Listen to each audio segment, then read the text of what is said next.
Ladies and gentlemen, good morning. So, last night, frustrated, irritable, I had to try to figure out what the hell was going wrong with my playthrough. Now, I still think this is a bad thing, and I've still given this a negative, but I was able to go back and defeat the boss we had just defeated without cheats. I was a little slower and a little sloggier.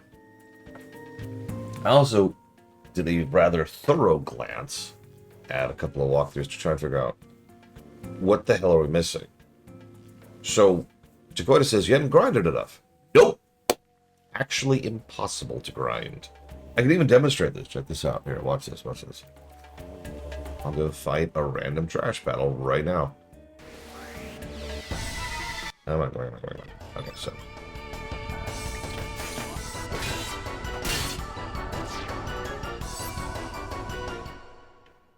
Now watch carefully.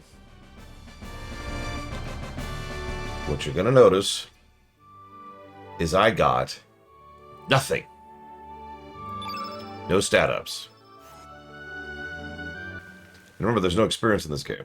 So if those of you don't understand how the system works, you fight a boss, and that boss gives you a star. That star is, for all intents and purposes, your level. After you have successfully beaten a boss, for the next X amount of budget, is what we're going to call that, you then start to gain very, very, very small amounts of stat ups off of trash. I mean, like HP plus 1. Occasionally you get like 1 point of strength, but for the most part it's just very, very small tidbits of HP. Once you have once you have spent that entire budget, you don't gain any more stat ups. So, yeah, I literally lack the ability to grind because we have long since hit that budget and can no longer gain stats from trash. So I'm like, okay, you know what? I'm going to go recruit Glenn. I happen to know that I can recruit Glenn right about now. And Glenn is the second best character in the entire game, gameplay-wise. Sure. You may or may not notice, Glenn is not in my party. That's because we are incapable of recruiting him this playthrough because we decided to rescue Kid.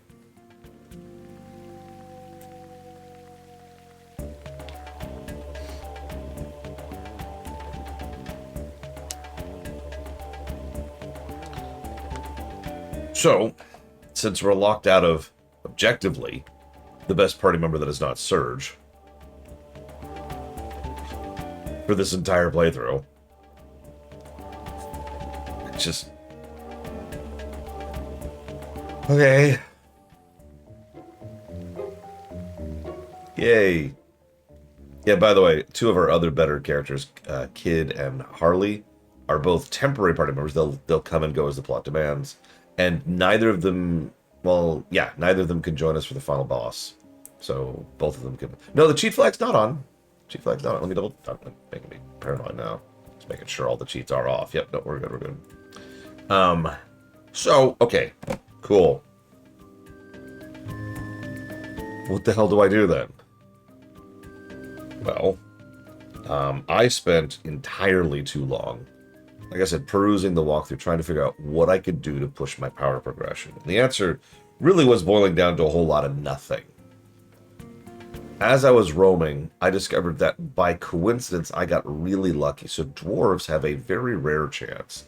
I believe it's a 1 in 16? No, whatever the step is above that. So 1 in 256 chance. Thought about it, Rex. To drop iron. Iron is a crafting material for iron gear. I had 1 iron on me.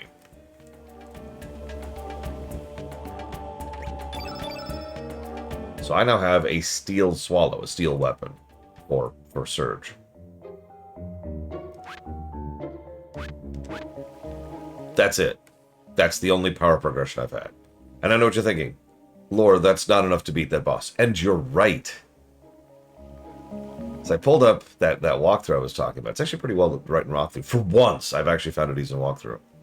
And it informed me of a little quirk of how that boss works. See, that boss basically just stands there and does nothing for like 5 turns and then hits you once. It's a really boring boss. So why was it kicking my ass so much? Well, the boss is blue.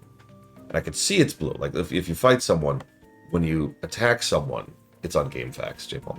When you attack someone, it says in the pop-up, what their element is, and we know what all the element's weaknesses are. So as pretty much the central mechanic of enemy weaknesses, you can just glance at an enemy and say, ah, that's weak to such and such. So the boss was weak to red attacks. And if you're paying attention, I was using red attacks.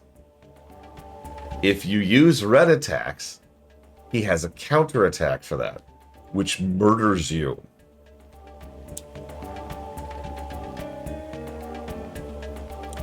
Now, you could argue that this is my fault for not noticing the counterattack, but I rewatched the VOD and I'm going to push back against that, because nothing really seems to indicate that that is in fact a counterattack. It just looked like the boss had lots of actions, which is not unusual, and it's not even the first time I've seen that in this game already. Yeah, I mean, for God's sakes, we've had counterattacks as a mechanic since FF4. The antlion specifically, and there's ways you could put it into the text saying counter : attack name. You could have a thing being like, hey, don't attack while this animation's playing. You can have someone respond to it while it's happening. I mean, the Hecarim in Chrono Trigger actually says something like, don't attack, well, you'll regret it. This company uses counterattacks regularly, even to good effect in some cases. FF4 DS, that's to say FF4 PC nowadays, also has like some really good counterattack design in order to flesh out its bosses, because you know there's a lot you can do with that. But no, nothing indicated that. So nothing indicated. Yeah, you can even have a sound effect. Nothing indicated there was a counterattack. The counterattack hit like an absolute freaking truck, and the most important part of all, he only counters when you hit him with his weak point. That is so freaking counterintuitive. The name of that boss, I wrote it down in the document, is Pentapus. Like Octo, but with a, instead of octopus, it's Pentapus. Anyways, that is, wow. I am legitimately shocked at how bad the design is of that boss. Because yeah, once I stopped hitting him with his weak point, it was just another boring HP slog.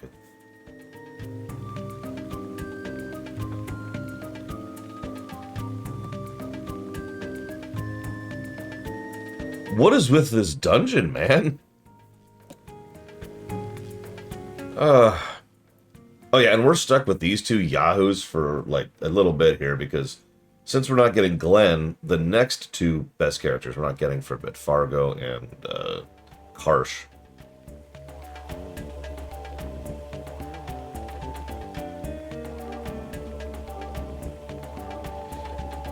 And I was gonna say, if you just kind of ignore the element system for the most part, a lot of this stuff you can just kind of go over. Speaking of, I also was reading up on that, because I was trying to figure out what the hell was wrong with my overall strategy.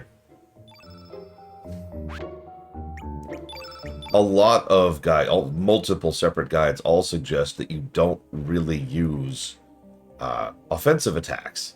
Just line them up with heals, or status effects, or buffs, or whatever. We don't actually have a lot of those yet. But you notice, like, my entire first thing is just potions now. And there's several ones later that are just turn the field into such and such, and that's all the ability does, is it just turns the field into such and such.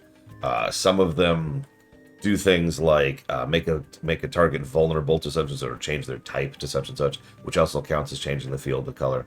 And there's some that also buff you. And near as I could tell, and I did some digging on this. No, Dakota? What's the guide problem here exactly? Like, the guide has conveyed to me what the game has not. Dakota's not listening to me. That's okay. Near as I can tell, you notice this, that took me a couple hours, all that crap I did. The game really doesn't design spells well at all. It's very FF8, to be quite frank. Which makes sense, because the developers of FF8 literally worked on this game. So going forward, except in certain circumstances, I'm going to go out of my way to not be casting spells, because apparently it's a colossal waste of time. And instead just use those periodically for the buffs, debuffs, or changing colors. And we'll see how that goes. Apparently that gets even better later on when you start to get the really good stuff. For example, one of the spells you get later on is a black spell called Diminish. Diminish is just a debuff that halves all elemental damage across the board. Except for Surge's techs, which are white. Diminish, by the way, is black, so you turn the board black, and then you boost your white damage, and you get the idea. Anyways, let's go fight the third boss now. We've actually already read this dialogue, so I'm just going to skip through this. We're evil.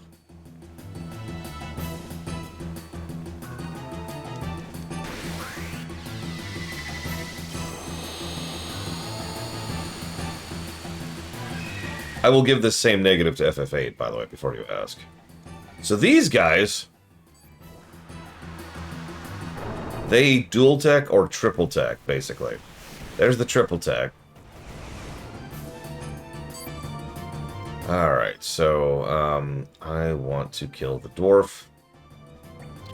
Hello, cat. Ah, I didn't kill him. There we go. By the way, if you're paying attention, we're doing approximately double the damage we were with one weapon upgrade. I'm not complaining about that, I'm just pointing it out. Sure, I'm glad I got that incredibly lucky drop.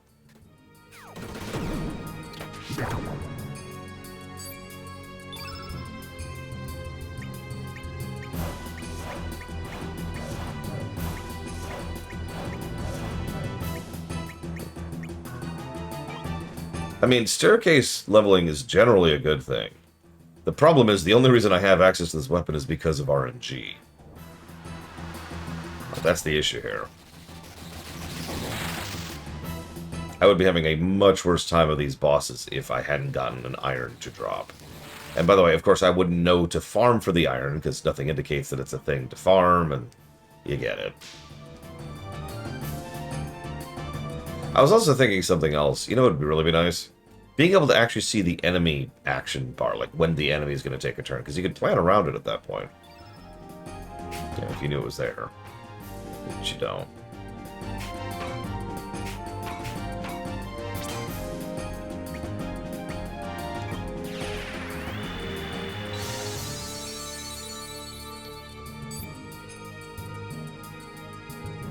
I have no idea push-ups. You've seen everything I've done on camera. Yes, I also cannot see enemy health. I imagine the sight scope would fix that. If I was using it. I should probably equip at some point.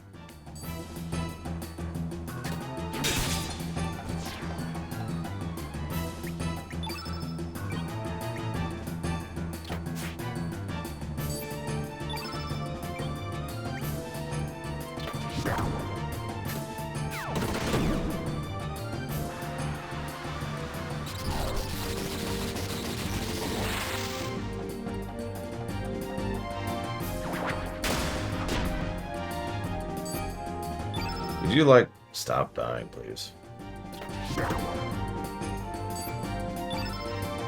Please. It's just a request, you know, you don't have to, I suppose.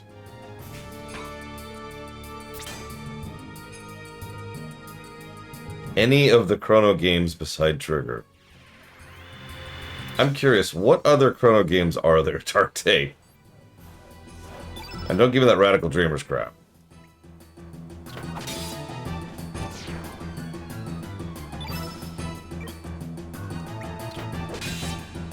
Either way, I have beaten this game before. Chrono Break. Which was recycled into Eden something, I want to say.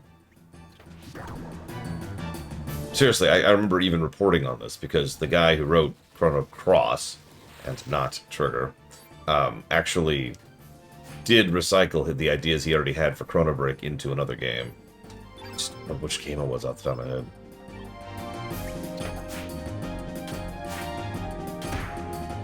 Oh my god, Korcha is so crap.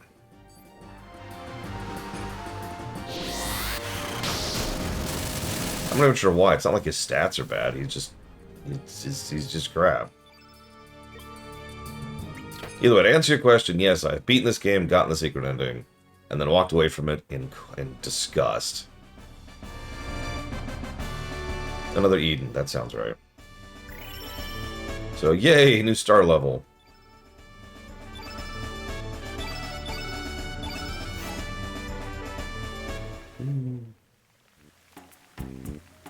Too strong. Are we unable to stop them? Yes. The Hydra must be ahead. Let's go, 30 poo. Yeah, sure.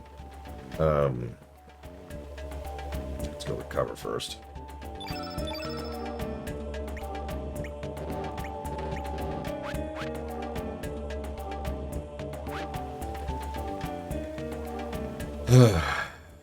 So now the actual boss. 4 now. 4th boss in this place.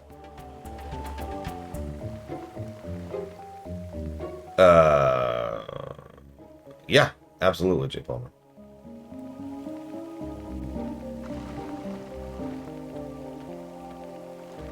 You befouler of the forests, human vermin. Prepare to receive the anger of nature you so deserve. Hi-ho! Oh, great Hydra, hear my voice. Turn on these wretched humans. Teach them how the forest, no, our planet, is pained by their existence. By the way, humans are evil.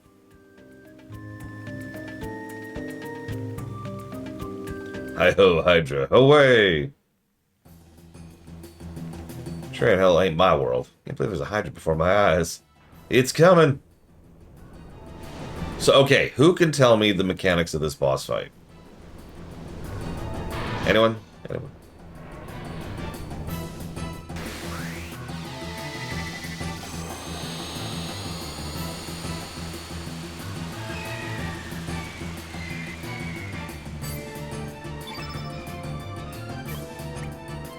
I bet you could tell me, if you were paying attention to me at all earlier, you know the mechanic of this fight.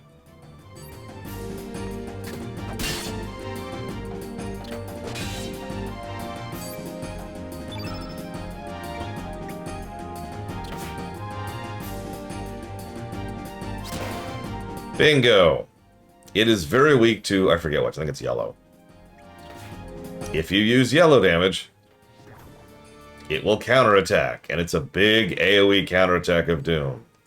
Boy, that sounds familiar.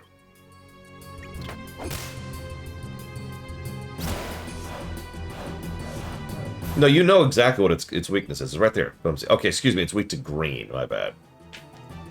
It is weak to green. I can tell that because it says right there. Innate yellow.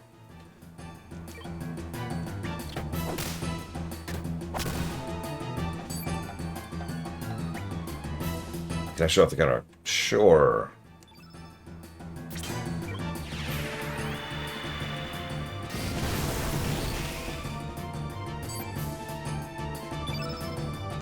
And then it doesn't counter? That's kind of weird. No, there it goes. Wow, that's even worse than I thought it was. So yeah, that hits the entire party for 50 and poisons all of us.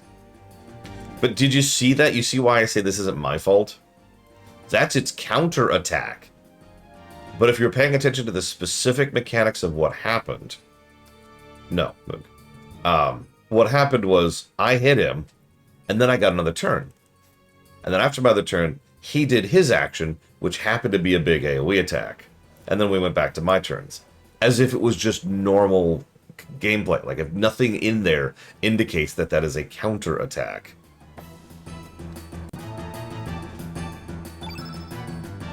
Nope. Although, actually, while we're here... I also... Sorry, I did get one other thing, which is recover. It's an AoE heal. I have one AoE heal.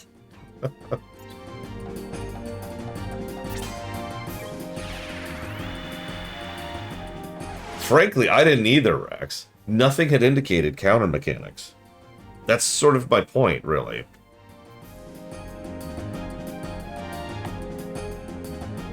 So, on some specific fights, there is a way to screw with the countering.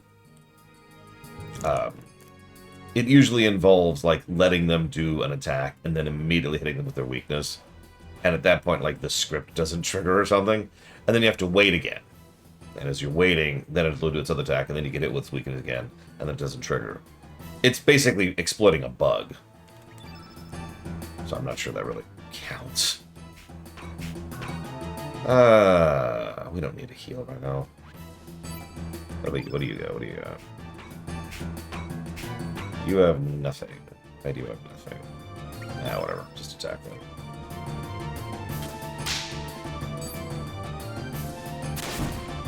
You notice he's a lot more manageable when he's not hitting my entire party for 50 and poisoning my entire party.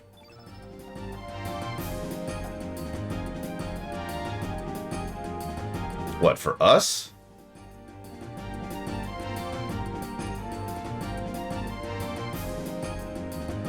I swear Chrono Trigger has a counter accessory. But I'm suddenly not sure of myself. Could someone check me on that? I never use it because I use the Berserker instead. And I know I'm getting that confused because I know FF6 has several counter mechanics for you, including the Black Belt.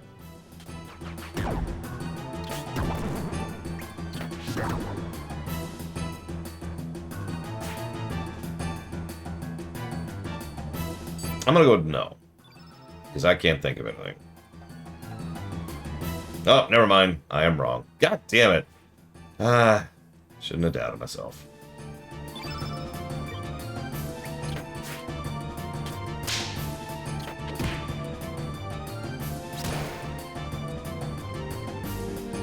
Oh, absolutely.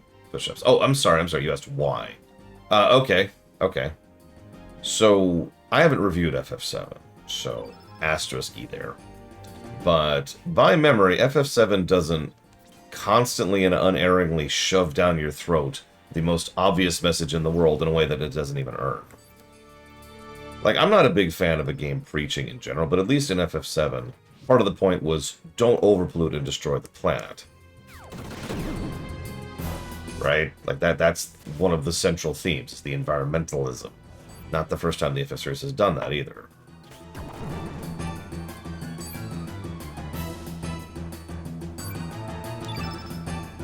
Okay, so now we can do nothing. There we go. Now we can do this.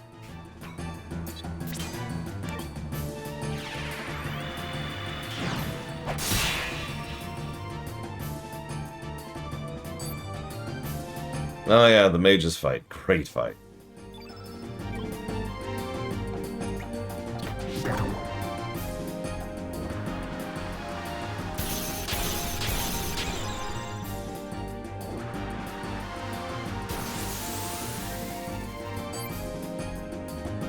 Oh, okay. That's true.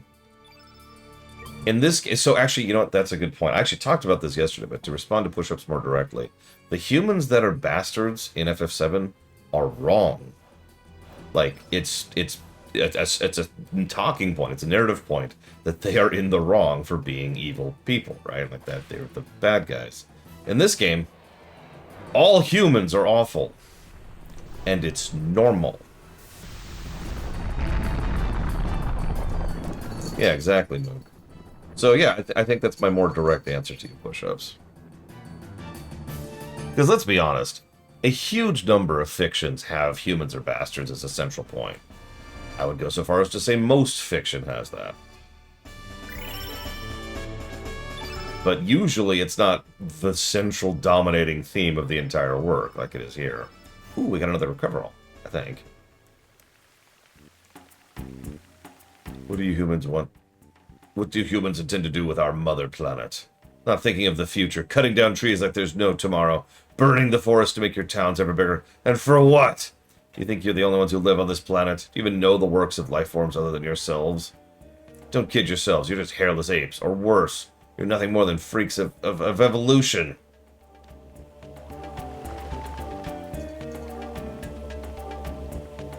And of course, we're not allowed to disagree with any of that.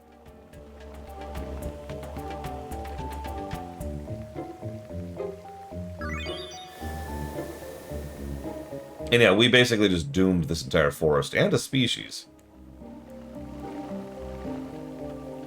And that's just what we do. You know, that's actually a really interesting point, push-ups. And I believe that is literal narrative irony. The fact that we needed Midgar and the Mako cannon, the Scarlet Ray, or the sister, I forget which, in order to be able to go defeat Sephiroth. Yeah, by the dwarves are genocidal. I'm just gonna get that out there. There's not a single dwarf roaming the forest anymore. Have they abandoned the place? Let's hurry. Also true of Moog. But that's getting into hair splitting. I just think it's a narrative irony, and I'm pretty sure I'm right. Hello. Hi. That we use the tool of the enemy in order to try and defeat the bigger enemy. Except we don't do it at all. They do it, completely regardless of us. Look, I'm wrong and stupid, Mook. I don't know what you want from me. Alright, so let's go ahead and check something here.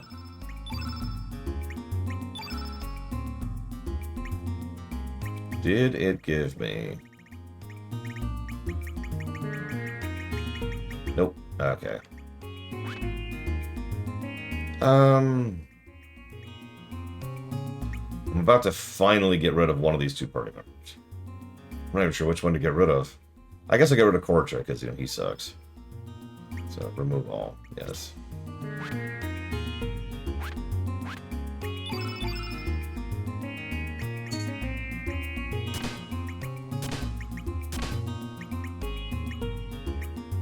Yeah, humans are bastards. End statement. That's another thing. Mr. Red asked this several times yesterday, which the question boiled down to, did they ever do anything with the humans are bastards theme? To which the answer is no. It's also worth noting, as far as the greater plot is concerned, it is fundamentally made clear that humans are an aberration, made by the metaphorical devil. So. Hang on, am I in the right dimension right now? Oh, God, I don't remember.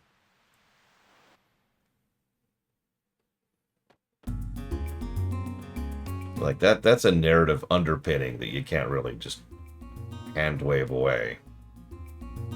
Now, you could argue that's true in Chrono Trigger. That's debatable. But in Chrono Trigger, first of all, humans didn't literally exist as a result of Lavos. And second of all, the whole point was that people were able to make something of it. We might have been an unhappy evolutionary accident, but we were able to do a lot with it. Cross has no such theme there. Cross has no such connected point.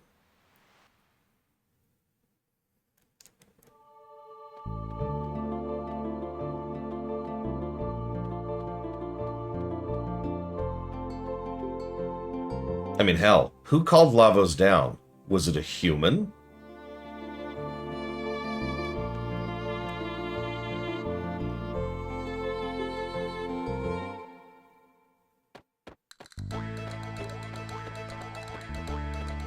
No, it was a reptite who was literally trying to destroy the entire world because if we're not going to win, nobody gets to win. It was literally an act of spite.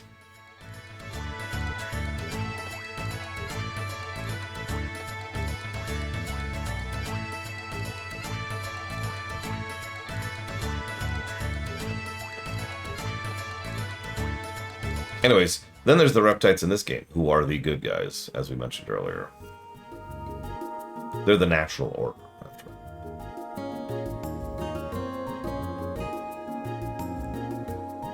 Well, I disagree with that. Admittedly, Dark. I will also add, just while I'm complaining about this game, because I just want to take it out back and beat it with a baseball bat. I'm just so mad at this game. Sure, whatever. Yeah, it's something I'm sick to death of. It's a theme I am absolutely goddamn sick of, and have since about the 90s.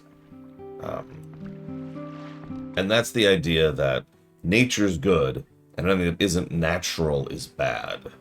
And I am so sick of that in fiction. And real life, but mostly in fiction. And I know what you're thinking. So you're in favor of burning down the forest to make charcoal plants? To which I'm just going to look at you weird, because that's a dumb argument. No, you know what I'm talking about. It's this overwhelming urge to make it so that nature is perfect. It is the ideal state of being. And it's this venerative attitude that just galls me. And again, I've been sick of it for 30 years.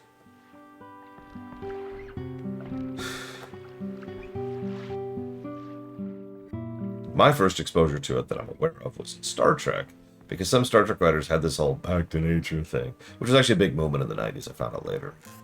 You know, trying to get back to nature and get away from technology, because technology sucks. And it's like, oh my god, okay, you're dumb. Star Trek Insurrection was probably the last time Trek really tried that, and that was directly the brainchild of Michael Piller. But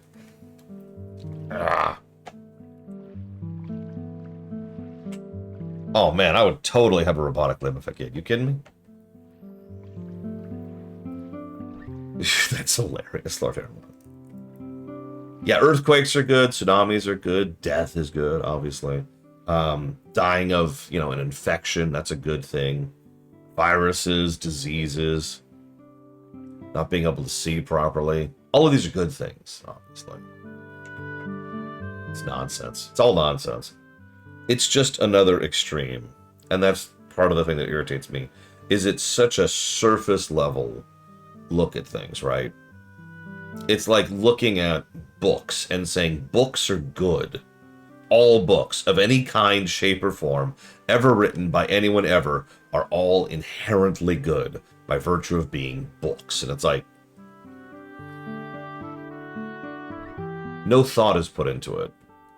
And I tend to be anti-unthink. You can quote me on that. Anyways, Chrono Cross.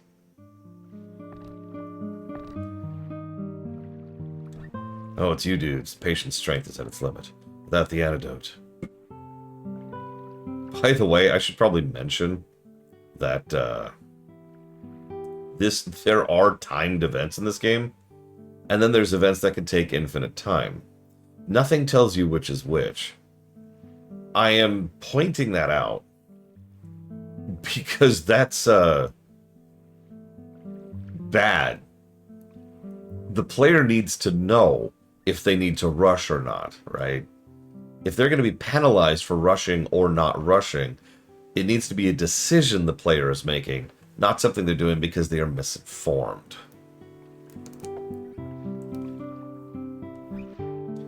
Where's the damn thing? That is a good scene, Jay Palmer. I like that movie, but usually not for plot reasons. But that's a good scene.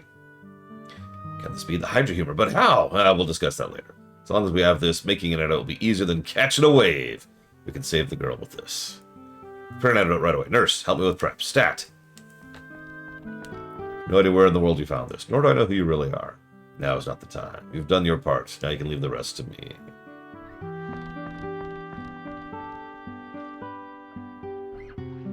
Depends on if there's ever a time when they do the opposite, Plutonia.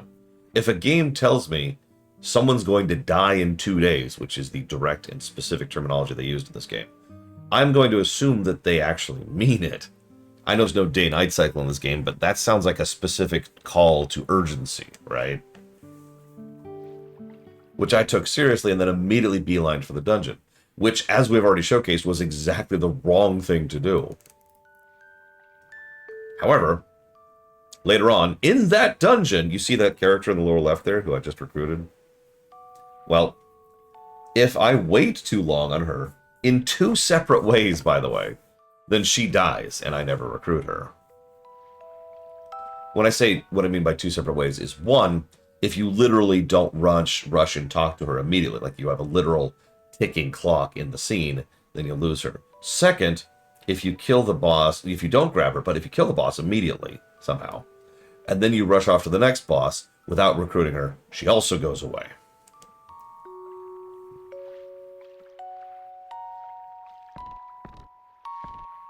Doc, how was she? Well, was she alright? Yeah, kid's fine. She's past the critical period. There's no signs of complications from the poison. Girl has held up well, but only thanks to you dudes. You've done the impossible by finding the antidote. I still can't believe it. What happens if you don't go to rescue her? Because Kid lives, obviously. You with the red bandana. You're Surge, right? She'd like to speak with you. It'll be a little longer before she falls asleep. Will you sleep with her? Well, whoops. Before she falls asleep, period, end sentence, new sentence. Will you go speak to her, dude?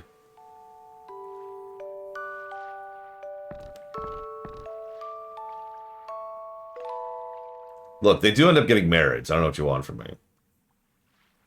Don't forget, even though the poison's gone, she's not completely recovered. Catch you later, dude.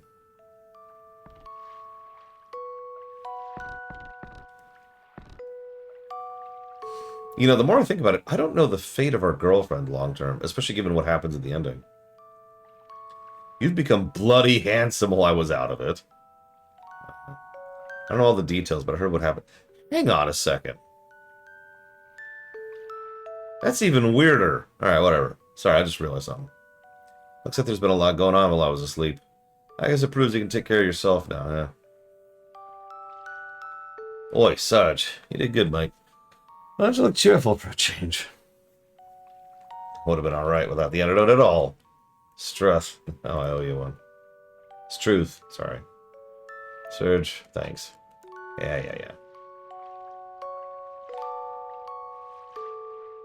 Look, I couldn't get you a ring, so I got you an antidote.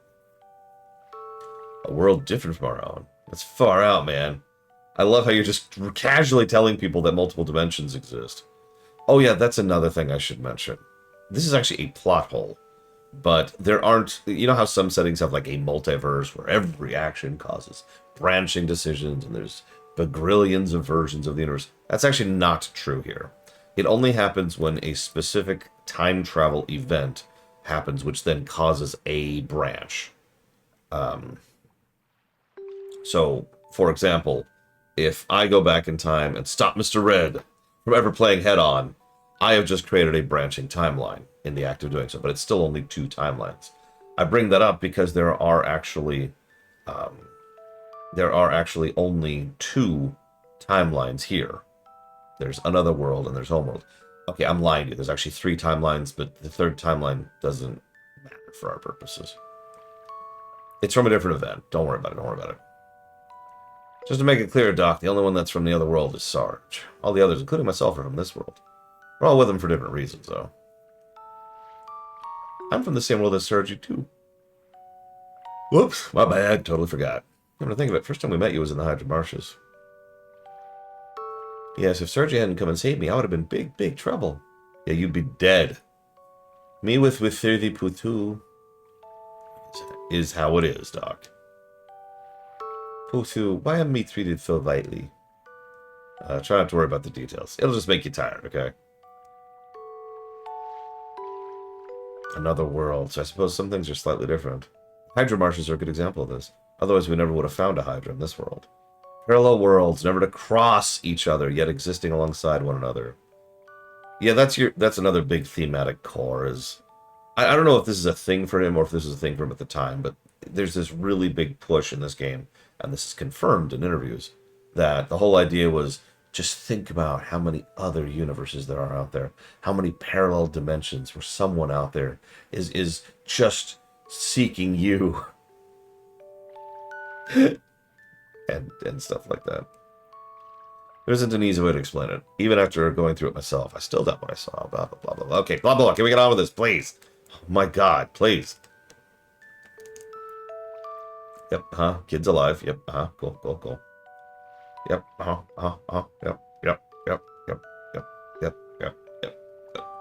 yep.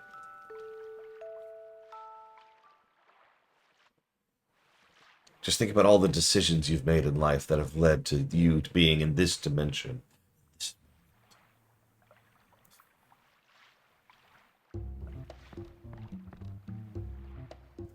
Hi, Mel. Right, I should pull up the walkthrough for this so I can just find her immediately and not have to deal with this. There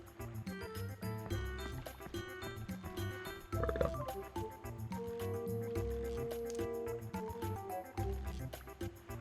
Yeah, you want the most depressing story I've ever written? Here it is.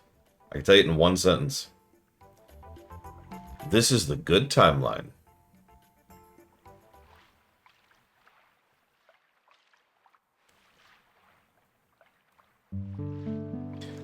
What you gonna do, Serge? You've already found a way back to your own world, right?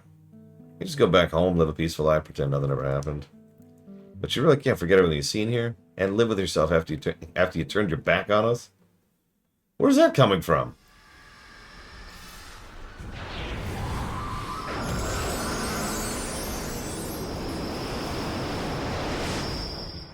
Warlords was a very unique case, and as I talked about during the lore run, a lot of work was done to make that pocket timeline make sense.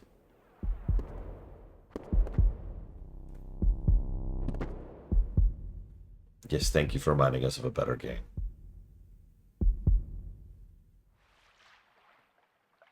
By the way, now they're about 40 minutes into this. I just want to share something. I won't go back yet. I think. Hang on. One second. So, you remember how yesterday we had an extended, lengthy discussion while doing that really, really boring boss fight about the nature of contrarianism? You remember that? We talked about how at this point in my life, I'm just so used to people saying things they either don't mean or don't actually have like a backing for saying it, that, you know, they're just being... So anyways, I got a comment, not on that VOD, on the VOD before that, which I'm just going to paraphrase here really quick. So this game is better than Chrono Trigger. I was never a huge fan of it. The character designer is better. The music is better. Blah, blah, blah, blah, blah, blah. I like the combat. I got the real ending the first try, of course. This is my personal favorite part. I don't think the ending is any worse than tons of other JRPGs or a lot of other Final Fantasy games, frankly. Like, I love... No, this is an asshole. I know exactly who that person is. But I thought it was actually really funny to see that comment. But immediately prior to me having a whole discussion about contrarianism.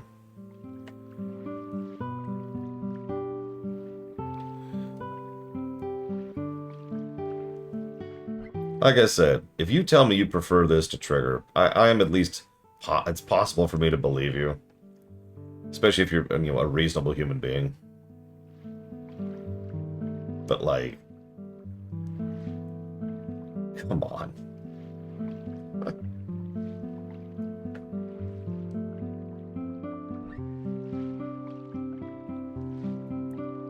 What's really frustrating about this game, I know the score doesn't fully convey it right now because I've got a lot of thoughts there.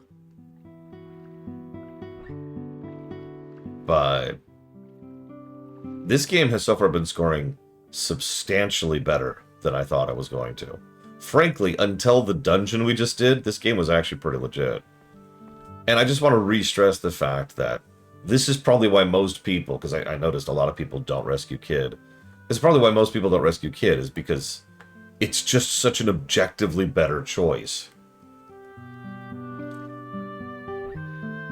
You get to recruit Glenn, the second best character in the game, stat-wise, gameplay-wise.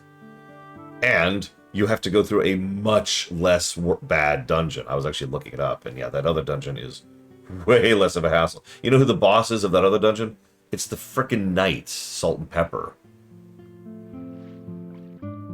As opposed to the 4-boss cavalcade of hell that we just went through.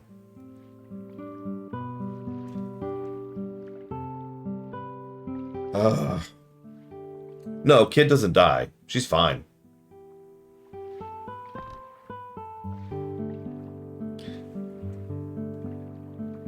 Hey, Blondie, if you want your stuff back, I challenge you to catch me. Yeah, so Mel stole the elements. Yeah, cool. What does it do? Is Mel up to something again?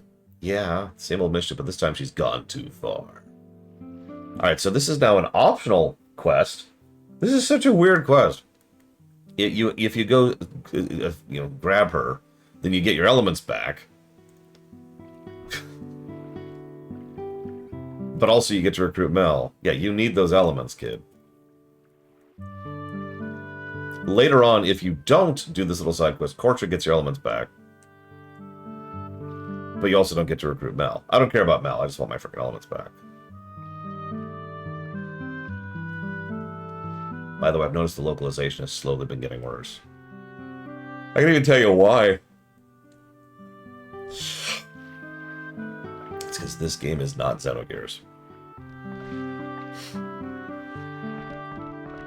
No, it's because of the fact that the game is starting to have to accommodate more and more characters being able to say lines. So they're starting to talk across each other rather than at each other. You know what I'm talking about, right? All of this dialogue is puzzle piece, right? It's all jigsawed anyway, so initial line, response line, explanation line, response line, etc., etc. And some of that dialogue is just starting to not line up because of the people we have in our party. Xenogears' localization is actually fascinating. We'll talk about that when we get there.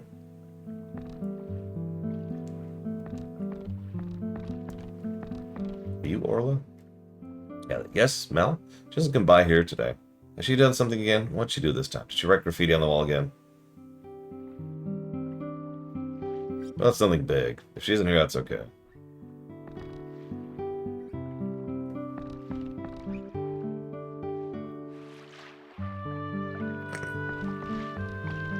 My father? You mean my dad? For real, though, Xenogears' localization is a big moment for Square. But again, we'll talk about it when we get there.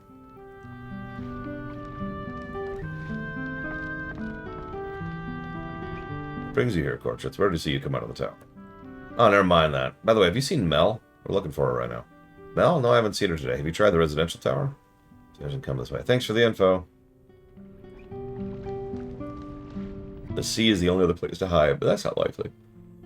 Once we corner her, it's all over. Are there any good humans in Chrono Cross?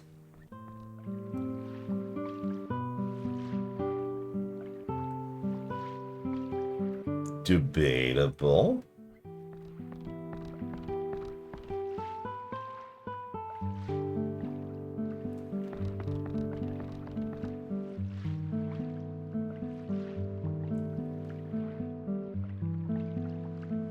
Oh my god, Lord Paramount.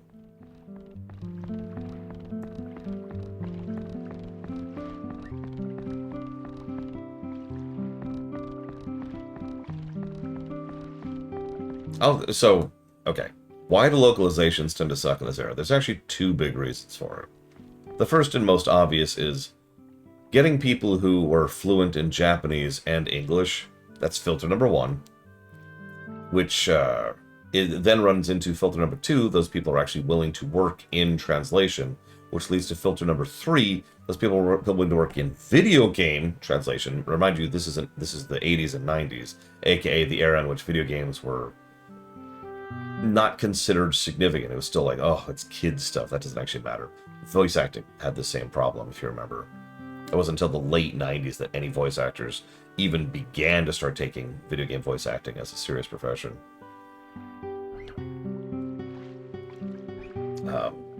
And that's it. That's your reason.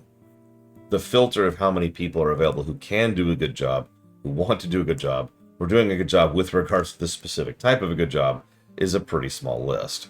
That's why you get freak exceptions like Earthbound. And that's kind of it, actually. I'm not going to forgive you just for crying. Yes, yes, yes. That should be enough. We've got my stuff back. There's no harm done. Blah, blah, blah, blah. We have to keep this kid some proper manners.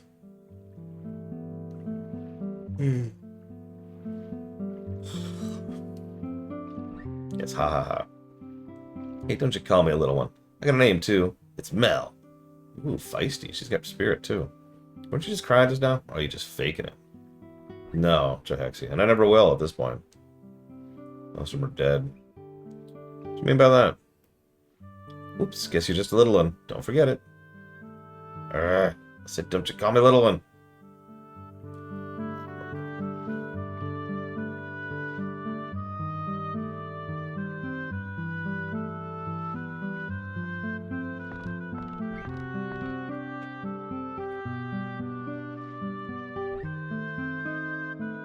I actually find localization fascinating. In general.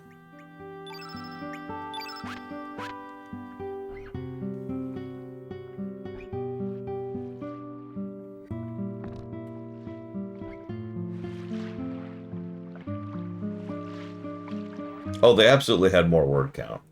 100%. As a reminder, the... So, what takes up the most space on a SNES cartridge in terms of RPGs? That's right. It's literally the text, the script. It's one of the reasons why Secret of Mana has the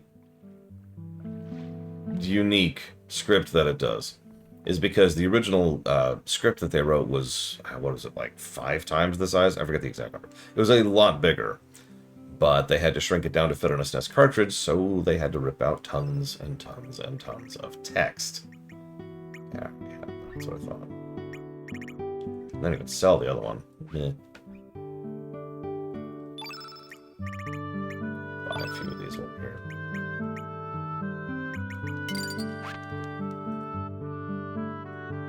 So, yeah, they had to literally have an editor on hand to parse down the text. It's actually one of the biggest reasons why Final Fantasy IV on the SNES had to lean so heavily on animation to convey things. You ever wonder why there's an entire cutscene of Edge and Cid fixing up the airship which has no dialogue?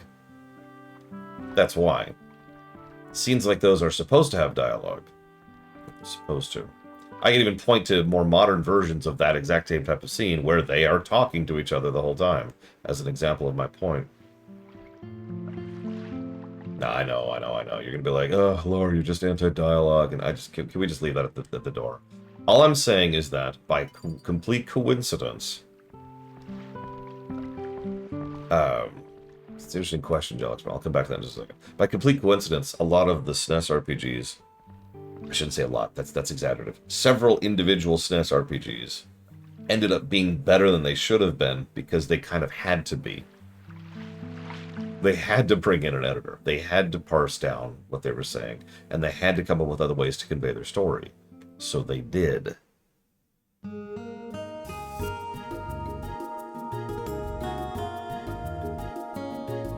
Yeah, Super Mario RPG was actually the other example I was going to use. Fantastic example of the game. There's tons of text in that game, but they still use a lot of animation to convey a lot of action, a lot of emotion, a lot of cutscenes, without having to lean on Mario being like, well, here's what happened.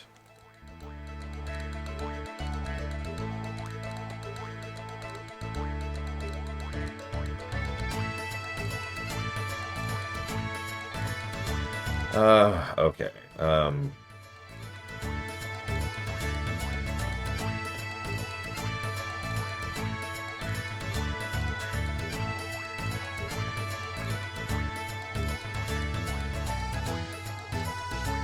Just looking at the walkthrough.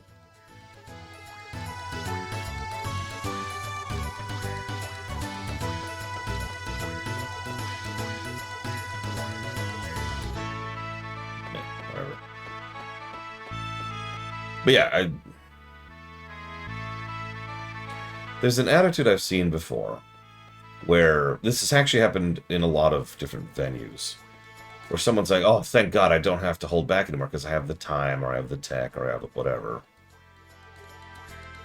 The generals men are heading for Fort Dragonia. There's been word that the major power of the East, Por, is up to something suspicious. They seem to have heard the rumors of the frozen flame in El Nido and are coming to investigate. It means Por army might invade the town any time now. I wonder if we'll be alright. Yes, that's why we're moving to the fort for a while. Fort is far from town, so it's not used normally, but has good defenses. I was ordered to remain at the manor and protect Miss Riddell, but she felt uneasy about the way General Viper was acting, so... Oi, sir, did you hear that? When I was snoozing away in Goldove, Lynx and his mob hightailed it out of the manor. That fort's supposedly a ruin built by extinct Dragonians. I heard they've all been having all kind of mystic rituals there. It said the dragon tier was needed for the rituals. Bloody bastards. What are they up to now? Sergeant, it's no longer just our problem. If we don't stop these buggers now, they're going to cause some major hell around. Fort Dragonia is on top of Mount Pyre, southeast of here. So yeah, we need to get a boat. Yeah, we've almost reached the start of the game. Blonde braids, red blouse. That sounds like the description of the thief from Medical Dreamers. And that red bandana. You're the ghost Karsh was describing. So what, you want to take us on to something? Sorry, Dory. We're in a bit of a rush to that Fort Dragonia of yours. What business do you have at the fort? Makes me even more suspicious. I will draw my sword if need be. Glenn, stop that. Your brother would never have drawn his sword in such circumstance. Oh, Mr. Red. Leave my brother out of this. Why don't you get your knickers in a knot? I don't care if you draw your sword or what, but I ain't stopping for you. See ya! Alright, forgive me for my rash behavior. Come to think of it, I have no interest in who you are. Really, I only want to know the truth of what's happening here. Wait, did he just... Okay, if he just joined my party, I was going to be mad. When you get to your boat, head north and then east. You'll find a smile olive there. A retired dragoon now lives there. Find him and ask him for advice. Okay. And bye, Glenn. I don't think we'll actually see him again.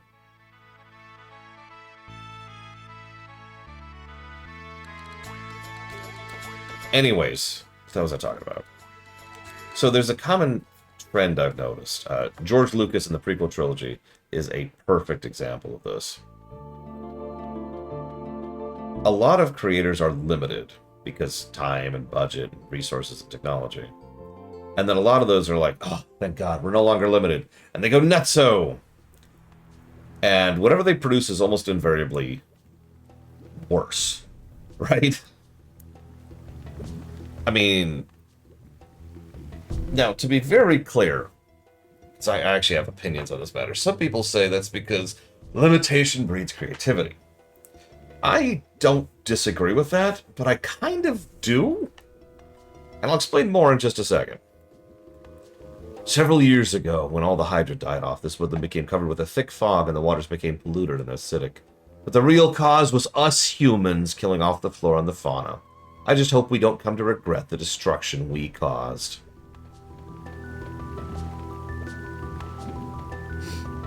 See, because we're bastards. Because we did this. This is our fault. See.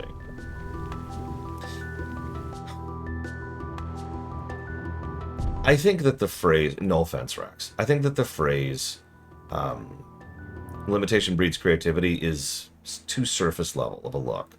And I also know that it's been used as an excuse for decades by executive types as a way to try and trim budgets or restrict access to resources or otherwise be a dick.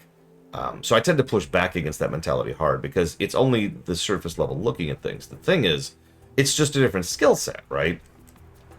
What tends to happen is someone's like, I have hardly any resources. Okay, I'll use what I've got. Wait, I have tons of resources. Yeah! And there's like that splurging period, right? And that tends to suck because they're splurging, because they're not bothering to be careful about it, because they're just being like, ooh, they're star citizening it. Yeah, please give me the extra set. Thank you. Yes, exactly, Dark Red.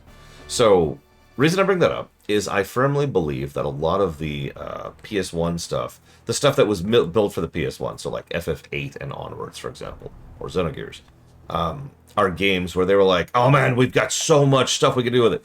Woo! And so you'll notice there are two... Yeah, I just got my paycheck. Time to order takeout. Woo! It's that splurge period. You can call it the woo period if you want. But I have noticed that in two distinct fields, a lot of this era's games do the exact same thing. They really, really overemphasize the pre-rendered CGIs. You'll notice there's tons of those in this game, but obviously FF7 is kind of a big example of that. So is FF8 again. And the other thing is way more dialogue. And again, that sounds weird until you realize that limited text was a specific limitation that the developers had to live with for years, for decades, actually. And yeah, we'll talk about Xenogears and the deadline and the people who had no idea what they were doing when we get there. But yeah, it's a common thing. You have that splurge period. You'll notice, let's see. FF7? No, FF7 didn't have this, but that makes sense because FF7 was a SNES game. We'll talk about that someday. But FF8 Xenogears and Chrono Cross all have the exact same problem. In all three games, they were so like psychotically ambitious and then ran out of time and budget. They were ballooning wild out of control and they needed to ship. And so in all three games, the final parts of the game either are actively missing features or missing gameplay or huge swaths of it was cut out of the game or whatever. In Chrono Cross's case, the finale of this game is effectively 2 dungeons, which are just boss rushes. In Xenogears' case, like the infamous Disc 2 problem exists, where it's mostly just cutscenes for hours. And in the case of Final Fantasy VIII, the entire final overworld is barely in the game. It's still there. If you remember, when you get to the compressed time world, that was supposed to be an entire overworld. It actually is in an overworld. It's just there's nothing really that you can do with it. I know some people who don't even notice that overworld even exists because it's so easy to accidentally stumble past it.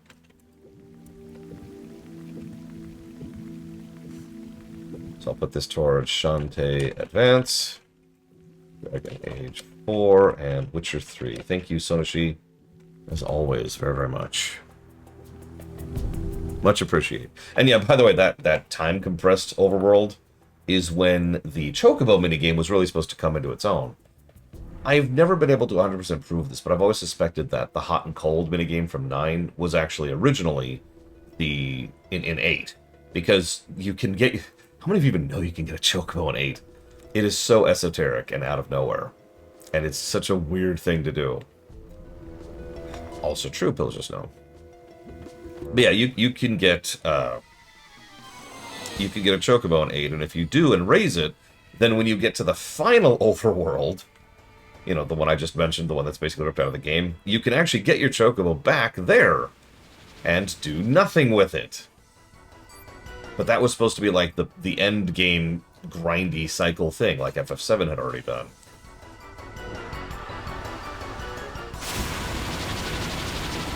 Could you not, please?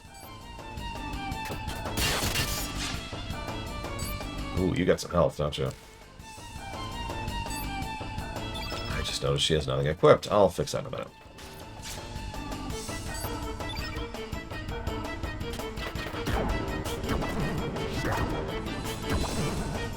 But yeah, it's this whole era of it. So sorry, I know this is a really long answer to your question. I think it was Blade 12 who asked this originally.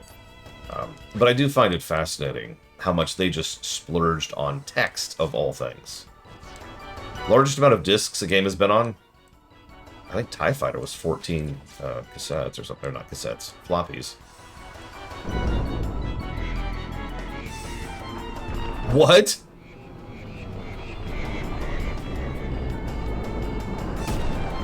So this is what's required to do a summon. You have to get the entire field the right color. And then you summon it. It's almost universally not worth it. Thank you for the example there.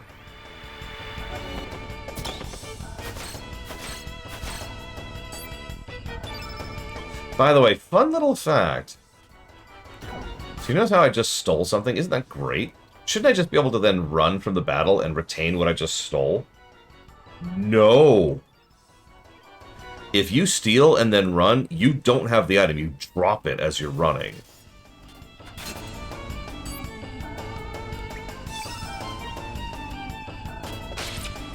And yes, that means you only get to get like 1 item per enemy. What a dumb decision.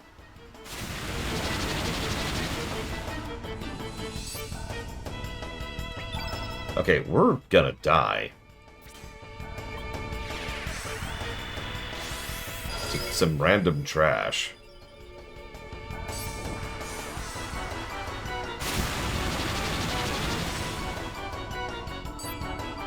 No, I haven't. I should look into that.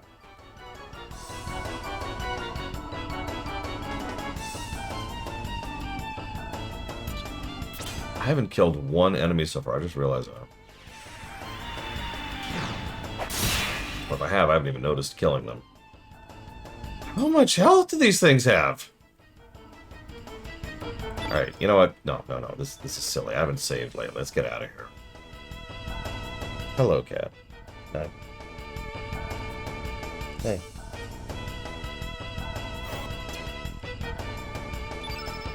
Does it tell you that you dropped the thing? No, of course it doesn't. So yeah, you don't get it. That's okay. Well, anyways, we could get an optional character here, but screw that.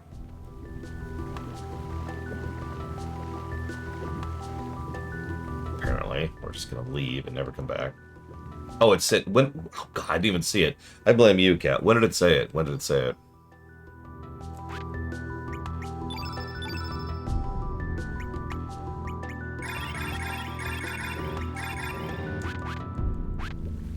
Okay.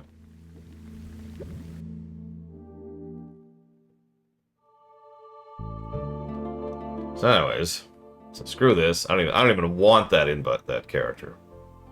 Oof. Is there anything I could do here? Kind of. I could use some more iron. So let's go do that. Let's go get a boat. Yes? Oh my god. What? What? What are you doing? What do you want? It's not even close to feeding time. What do you want from me? I don't understand.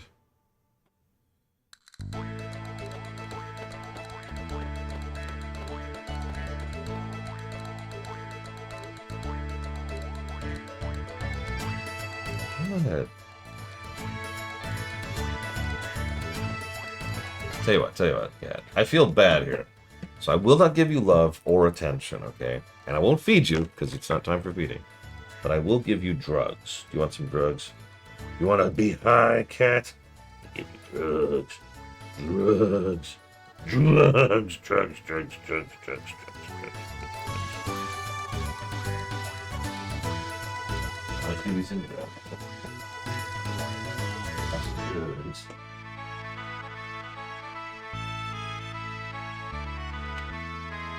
No, not food. Drugs.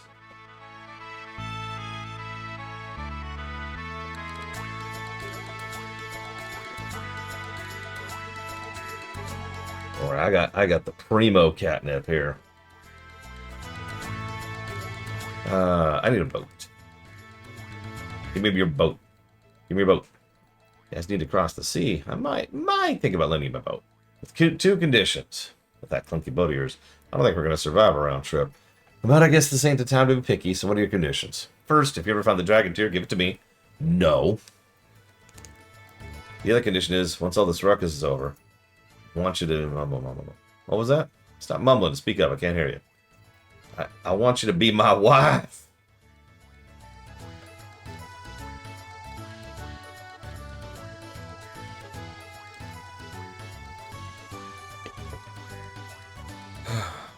Said I want you to be my wife. What, you don't mess with me. I'm gonna kick your ass so hard you'll kiss the moons. I'm not joking. Tell you the truth, it was love at first sight. You know who I am, don't you? Yeah, you're some kind of thief, ain't you? Don't you worry. I don't care about your past. And I don't want you to feel forced. We can wait till all the fuss is over, so please.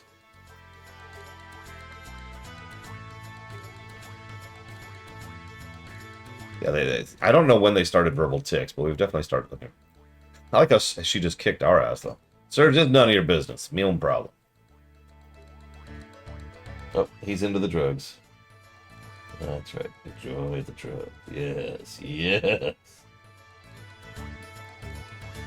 Okay, but this ain't something I can agree with on a whim. I'll consider it until I settle the score with Lynx, that is.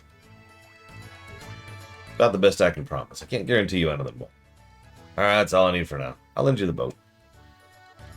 What was that Glenn guy saying earlier? Something about going to see an old man in an alley to the east? Be careful of yourself. Just remember, your life is not your own. You're carrying my wife to be. Ugh, goosebumps. I'm gonna come with you? Sure, join my party. Why not? It's whatever. I'm never going to use you, ever. I'm never going to use any of these people. Okay. I'm lending you my boat. Uh-huh. Could you... Can I... Game. Game.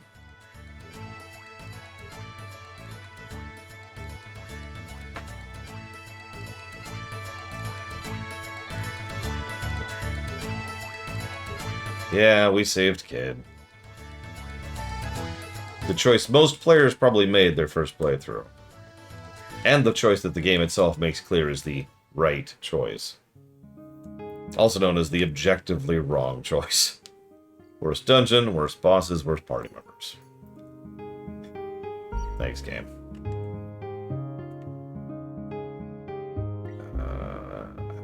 What it is? Is this it? No. Yep. No, that's Earth. Alright, right. Fate governs all. Yeah, so there's Goldove. There's Sky Isle. That is very fitting for a screw game. Gaia's Navel, because it's Secret of Mana now.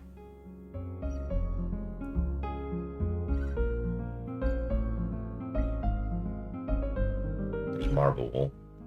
Sea of Eden. We'll come back to that.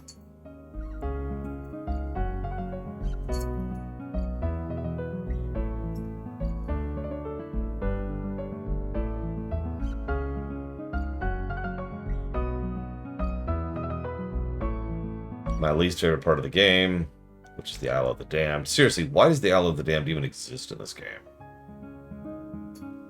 In fact, I just want to show this off really quick, just so you can see this nonsense.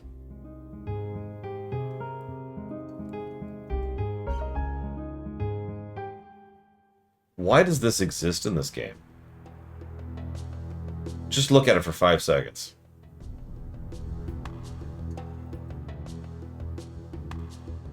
Why?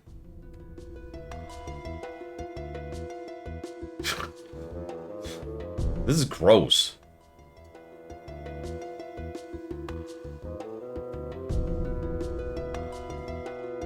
Alright, anyways, I just wanted to show that off really quick.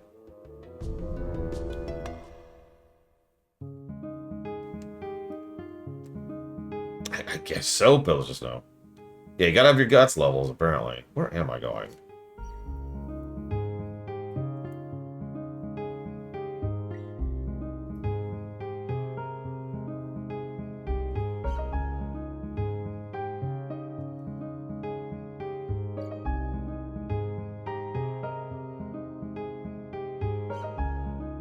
We could invite Skelly to the party right now, but Skelly's actually really terrible. Like, legitimately just a terrible character.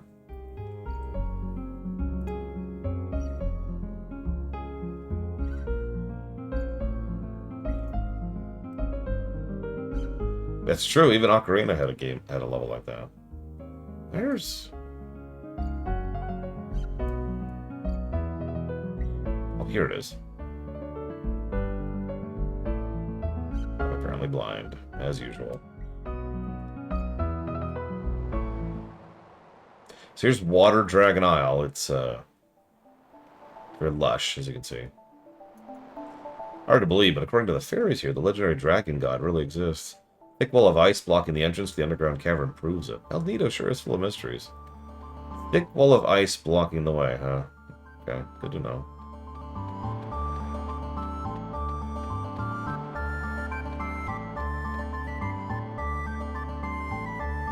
Yeah, you asked if this game would have been better received if this wasn't a Chrono Trigger sequel. Let's get this out of the way. Yes. If you rip out all the Chrono Trigger aspects of the story, this is a better game. Like period. Now, if you didn't label it as a Chrono Trigger sequel, but it was still a Chrono Trigger sequel, then that would not make anything better. Fun fact, though, if you go back and look at any of the advertising for this game, all of it was constantly and adamantly stating that this was not a sequel to Chrono Trigger. Which is funny, if you think about it for 5 seconds.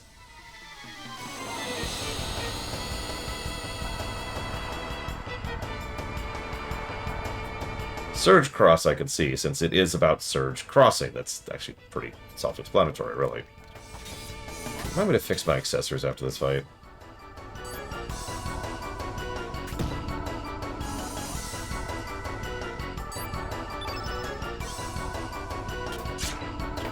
Yeah, the version of this game that was written with no connections to anything else was just called Cross, because the whole thematic thing is other dimensions and blah blah blah.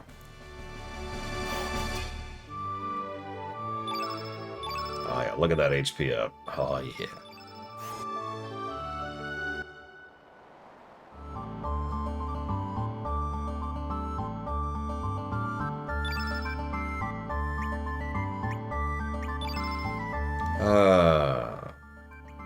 Yeah, Cross is a perfectly good title, really. I'm just gonna auto-allocate, and then...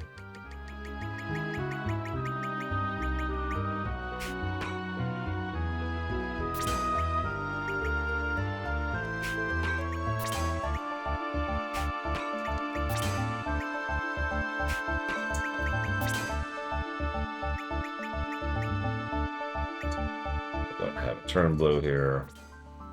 Have any other turns right now? I don't think I do. Oh, nope, I do. I have a turn yellow and a turn black. There we go.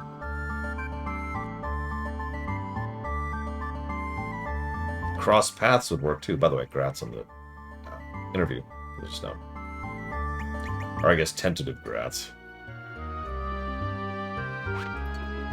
Hello, cat.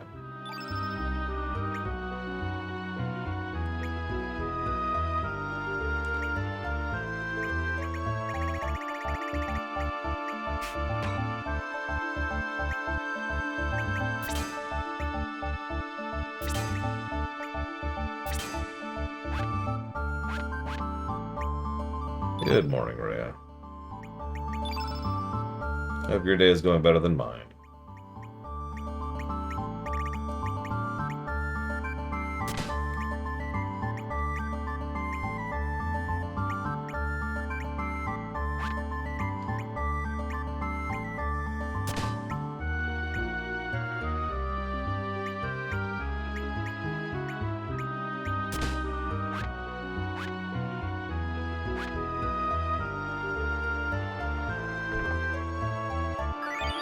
Getting some iron so we can get some iron gear here. It's actually the only reason we're here right now.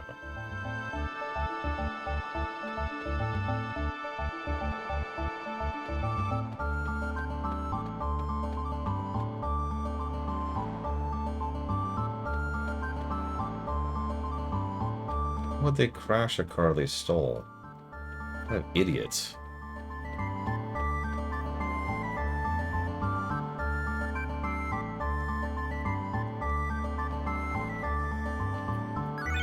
Thanks for the ribs.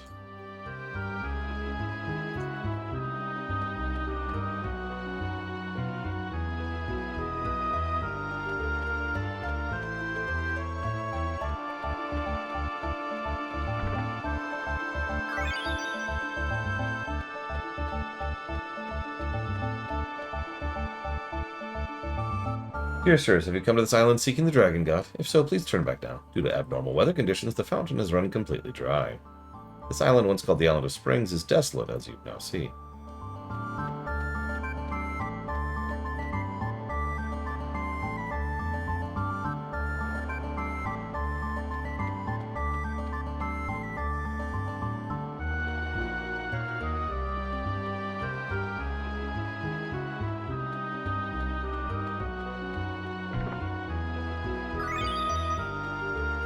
One time, Gary was visiting me for Christmas to keep me company. When the shift... I was working. When the shift is over and we went out to his car, someone had gutted up his dashboard to steal his stereo.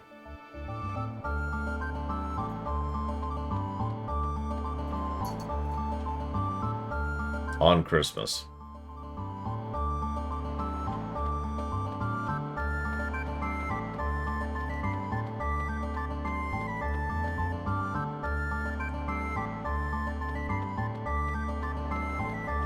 I still feel bad about that.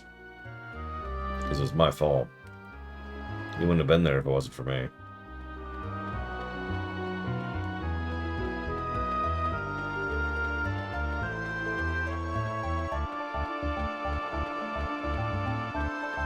I guarantee you they didn't make a lot of money off that stereo either. It was old. And not particularly working very well.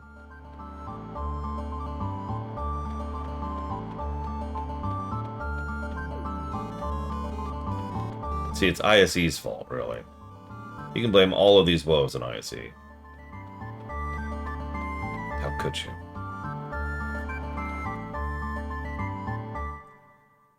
Okay, so I don't care about Skelly. So... now...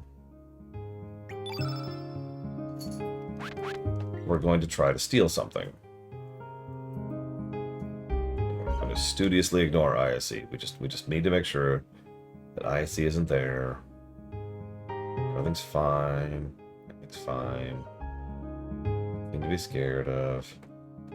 God, he's watching me. He's watching me. No! Cat, no. No. I do like the painted backgrounds aesthetic. I kind of wish they'd bring it back in, you know, in Square. Obviously, there are plenty of indie space games that do exactly that. It's the style at this point.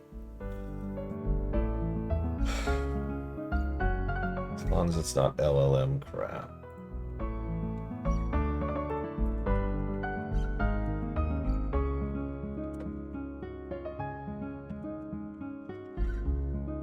Yeah, this is why Brickwork is probably going to get several positives in this game. Because it looks good. I know what you want from me. Talos Principle 2. Contradiction. Cyberpunk, and a thank you. Thank you, IC. I do appreciate you.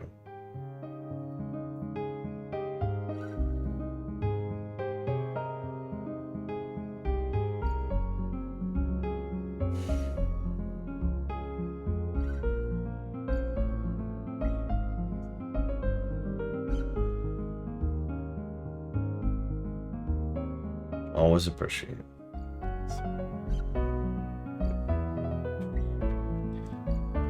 You know, you could burn that thing, Mr. Red. I'm just saying.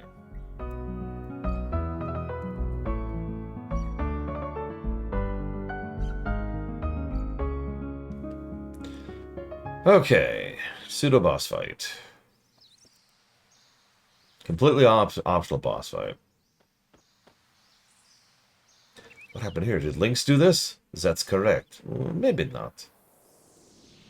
The correct answer is, I did this under Monsieur Lynx's order. Salut, did you miss moi? Not you again. Tisk. Excusez-moi, Serge, but do you want to know why I burned this place to the ground? Okay. First of all, to teach you all a lesson. But second, to get rid of the geezer who lives here. He is an ally of the Assassin Dragoons. He is quite skilled.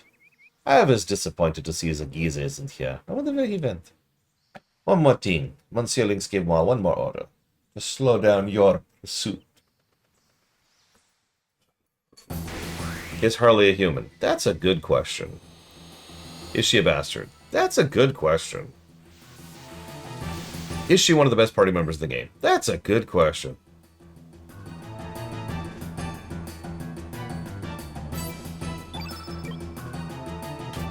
So that's... Is she probably one of the most popular characters in the entire game? Yes. If you'll notice, she was in the opening cinematic, like, more than anybody else that wasn't Surge or Kid. She usually gets third billing, and for a reason, but she's also the character everyone remembers. And let's be honest with ourselves, regardless of her plot relevance, the reason everyone remembers her is because she looks like that.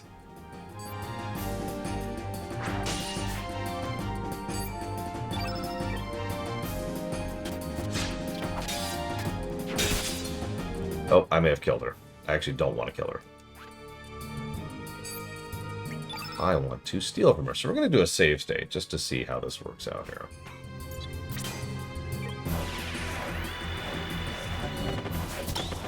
Okay, so we failed. So we're going to reload. And we're going to try to save. We're going to try to steal. Wait a little bit longer, see if it's timing based. Okay, so we failed again. We're going to do just kind of move around here. Just kind of do our own thing here. Okay, now we're going to try to steal. Okay, well. So the only way to actually do this, then, is the old-fashioned way.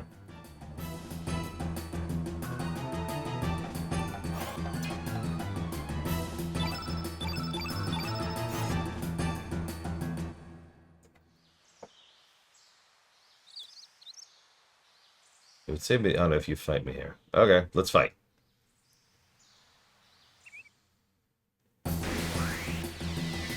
So for the record, I really want this.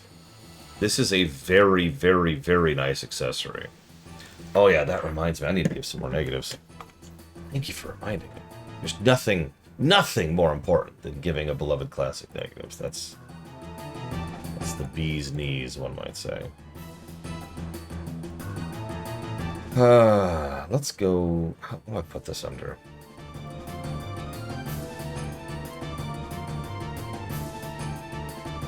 Let's put it here. What? I'm gonna lock you out of this room if you don't stop staring at me.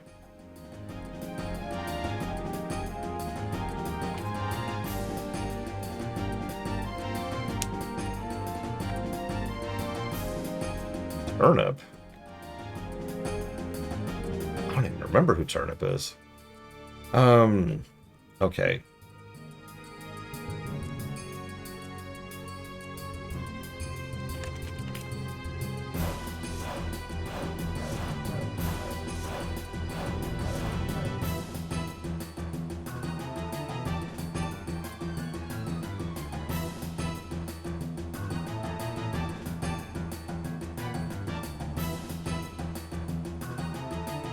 Listen, people, good faith. You're not sitting here 2 feet from me just staring up at me like...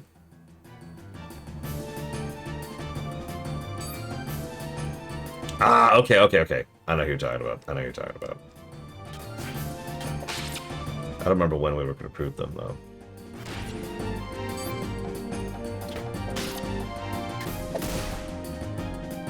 Shoot, I didn't mean to do that.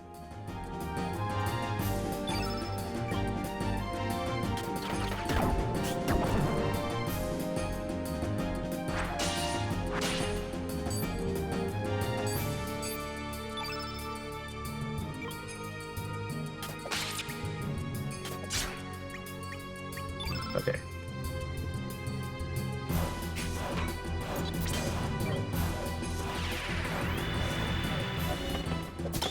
Oh, what do we get? What do we get? The wrong thing.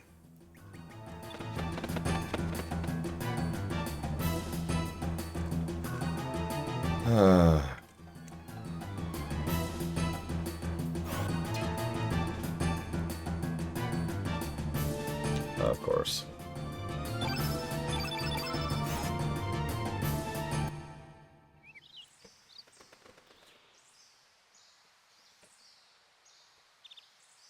Here, come on up. You want in my lap? I'll let you sit in my lap. Yeah, here, hang on. Come here. Come here.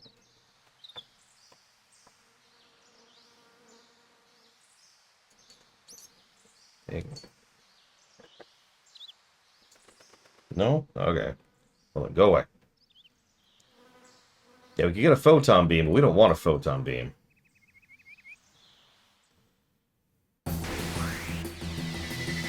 Oh, right. This spot is hot. Yeah, I know what you're talking about.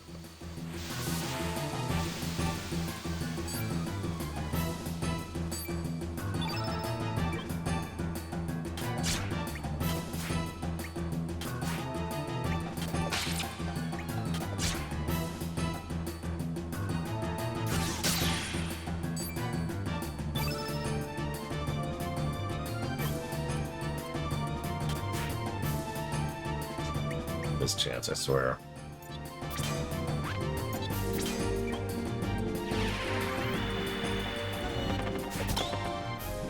I'm gonna give this... How many more times? How many more times should I try at this? For those of you who want some context, she drops an accessory that reduces all damage by 25%. You can steal from her. It's the rare steal. This is the steal negative I've already jotted down by it. This is the FF9 problem. Stealing is incredibly useful and irritating as hell.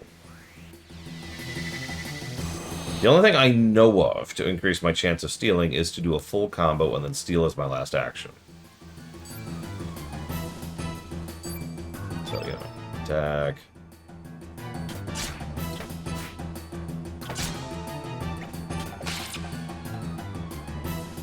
Have her interrupt. And then steal.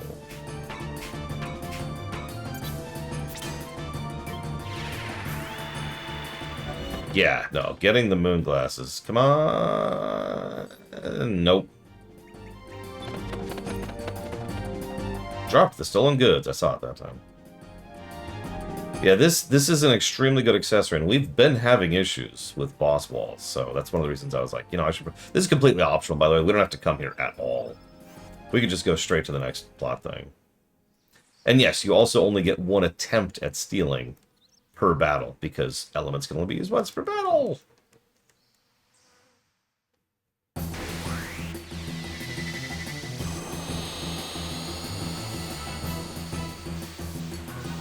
Like, this is really it. This is what we're here for, is this accessory. There's nothing else really going on.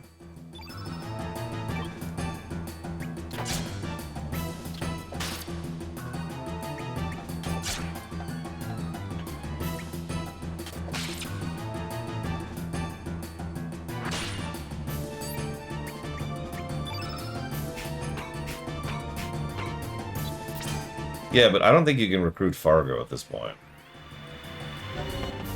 Considering we haven't even been to the ship yet. Really irritating is we keep successfully stealing. Wrong thing. You know, Harley's like, would you stop running from me? Nope.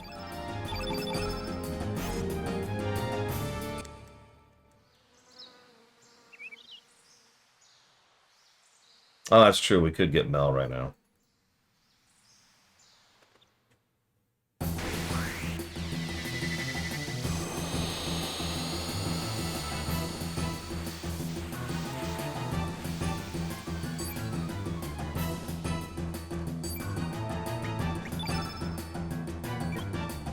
That almost might be what we were doing. Excuse me.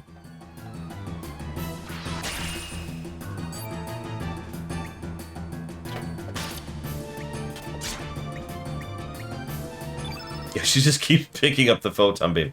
You dropped this? No, I didn't.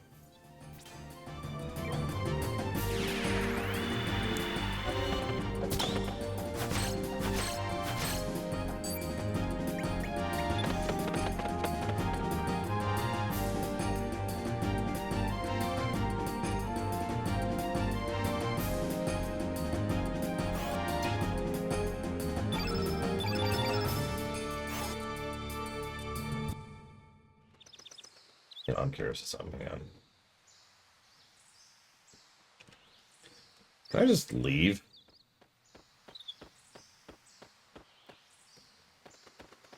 I apparently cannot leave. I was gonna go see if I could recruit Mel.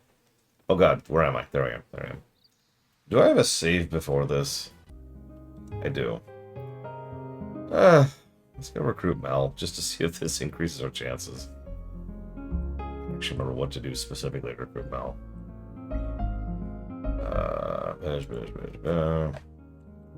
Okay, back to what's your fig.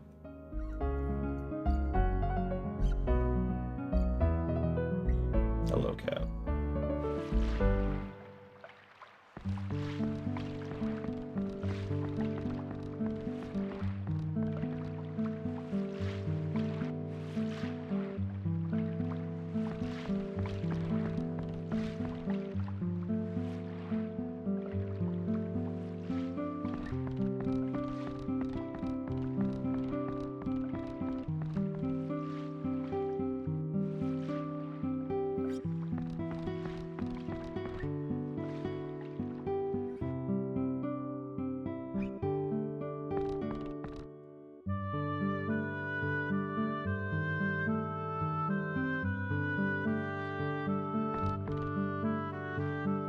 Oh, Blondie, I have something I want to discuss with you.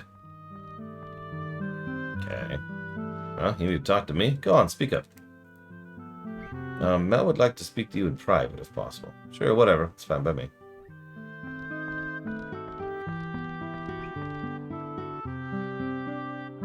So, what do you want to talk to me about? Actually, I am...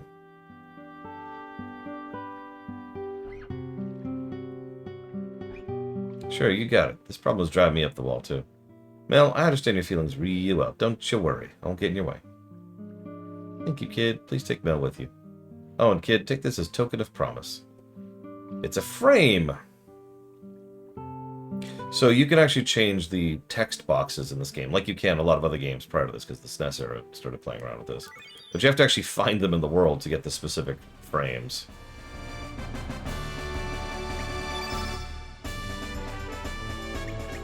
Alright, Mel. Let's see if you can be worth a damn.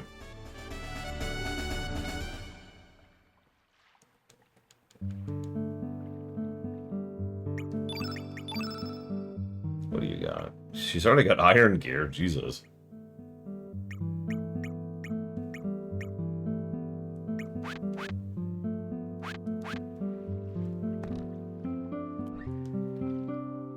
And okay.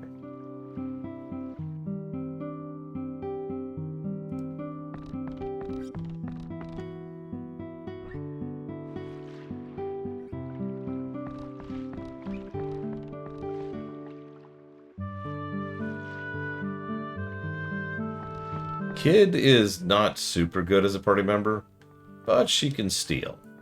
And as mentioned before, there are only 3 characters who can steal. So that makes her a good party member, more or less by default. There's just too many things where stealing is way too useful. Like what we're doing right now.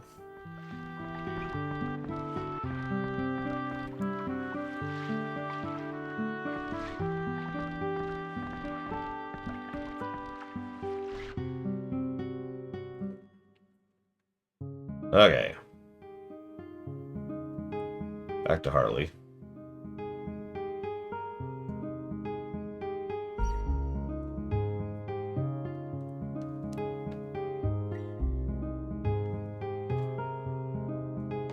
Or Shul and Alina. I'm pretty sure Kid actually has a double tech with Mel. I think. Don't quote me on that.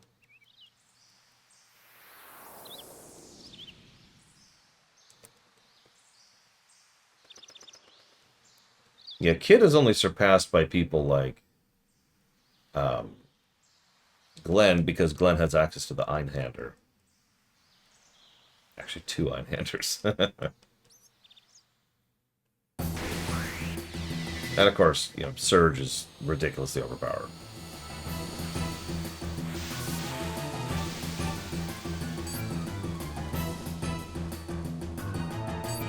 Okay. We can do this. Or not. Shoot. I screwed up.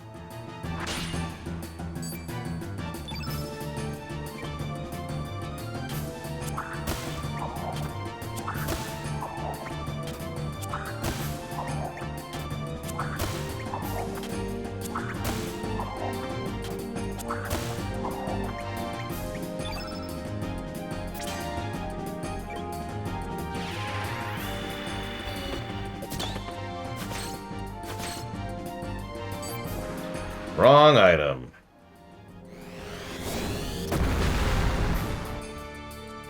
I think. Hang on. Save. I'm curious of something.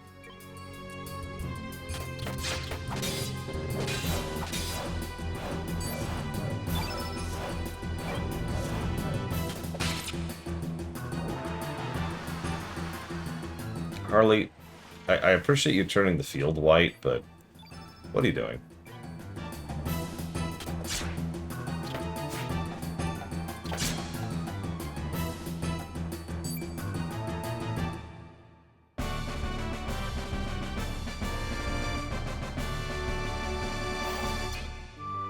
Okay, so...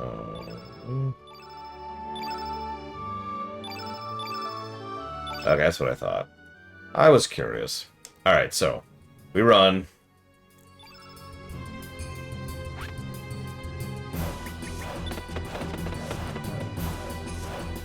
Just any white element, Mr. Red.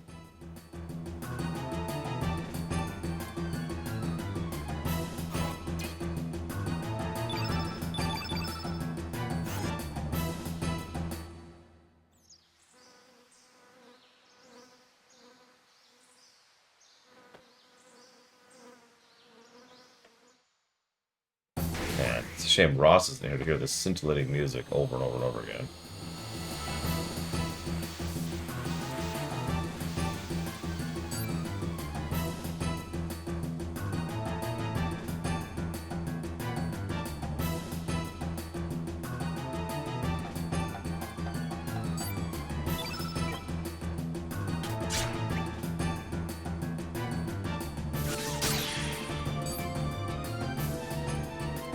I have no idea what the RNG in this game is based on. That's the problem.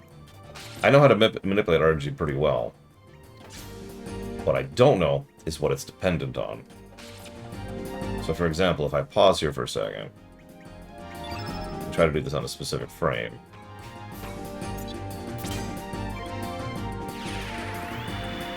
Worse, Splitwell.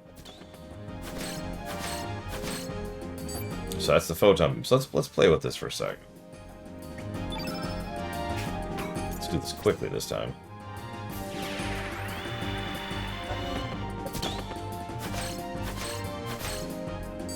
So photon beam again. So let's do some inputs, because sometimes inputs actually change it.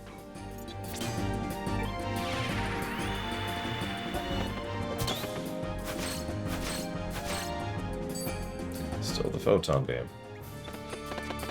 Yeah, it might be determined when you walk into the battle, too. I don't know. I don't know how it determines this. This is not a game I have studied the code of. For obvious reasons. Let's do, like, I don't know, 3 more tries. Oh, I meant to test something.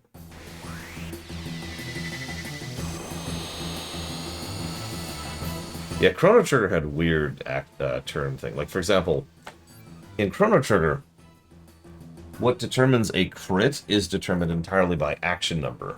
So let's say that I attack. So Chrono attacks, Marl attacks, Luca attacks, and the boss attacks.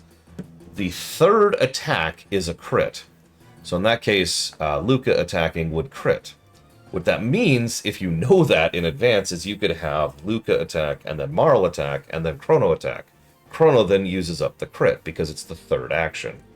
If you wait too long, if you have Chrono and Marl, or sorry, if you have Chrono and Marl attack, and then the boss attacks, the boss can get the crit. You can also take up a crit slot by doing something that can't crit, and it does consume the crit and moves further down the RNG cycle. It's weird the way they do it. Okay, so let's do something a little bit different here.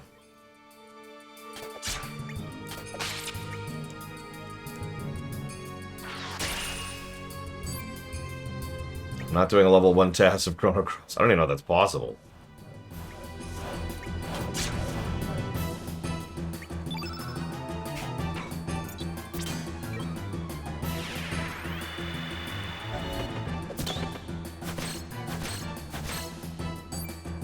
Okay, so terrible result. Perfect, perfect.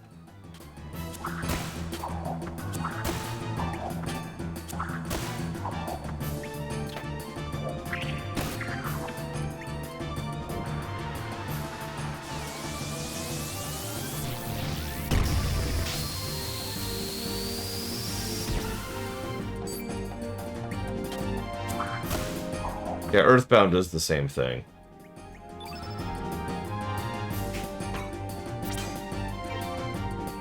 Earthbound uses inputs to determine RNG. Complete miss, wow. Nothing to steal. Okay, so that's important info. It means we really can only steal once per combat, because they only have one thing on them. So the significance of that, some games have it so you could steal at... Let me phrase this differently. Some games have it so that an enemy has an entire loot table, and you can keep stealing from them until you get every item in that loot table, until they are out of items. In some games, when you try to steal, it determines what item they have on them. And then that is the only item they have to steal. Even if it can be from multiple things, any given enemy only has one item on them. So yeah, I think that Zeal Knight is right. I think at the beginning of combat, it determines what Harley here has. And that's really frustrating.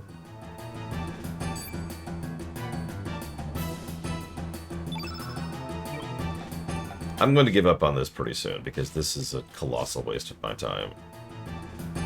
No, Blade Duval, I cannot check any more things. What's up?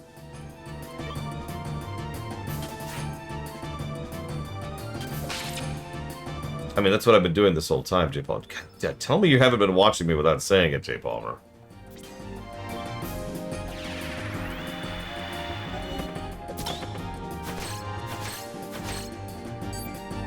Nope.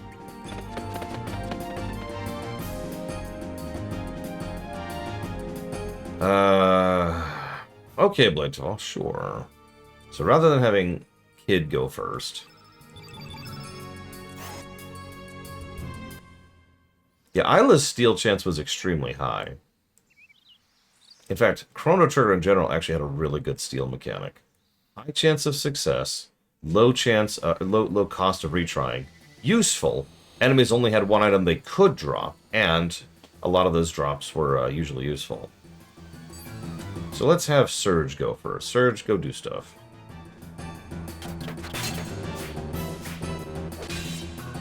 Okay. Now, Harley's going to attack. Then we'll have Kid attack.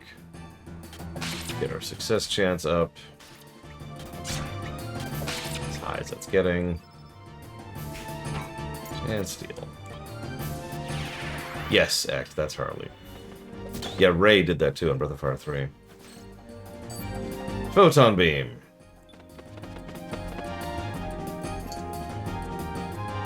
I more or less have to increase the chance of it succeeding, Blade Duval. So, yes.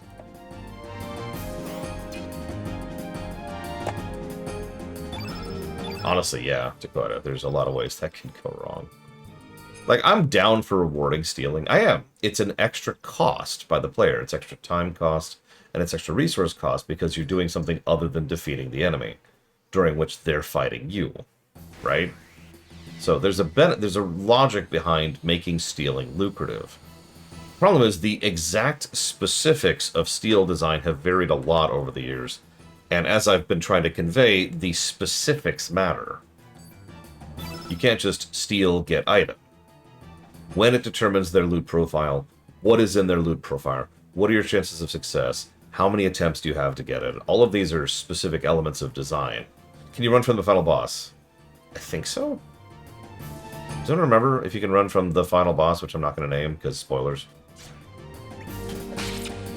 But I don't remember. I don't think I've ever done it.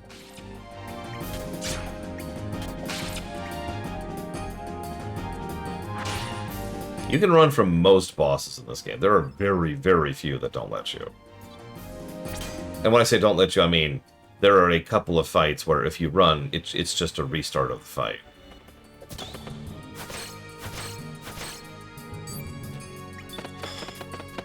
One more try, and then I'm just gonna walk away from this.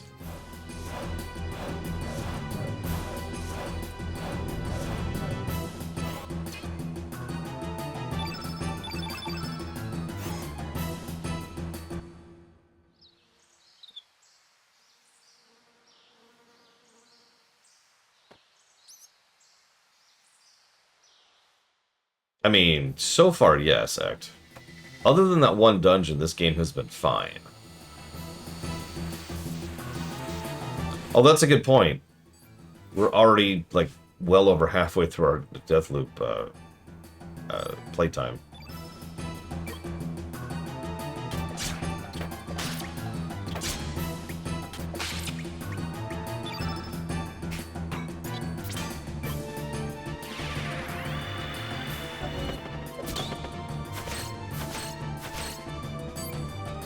Alright, I give up.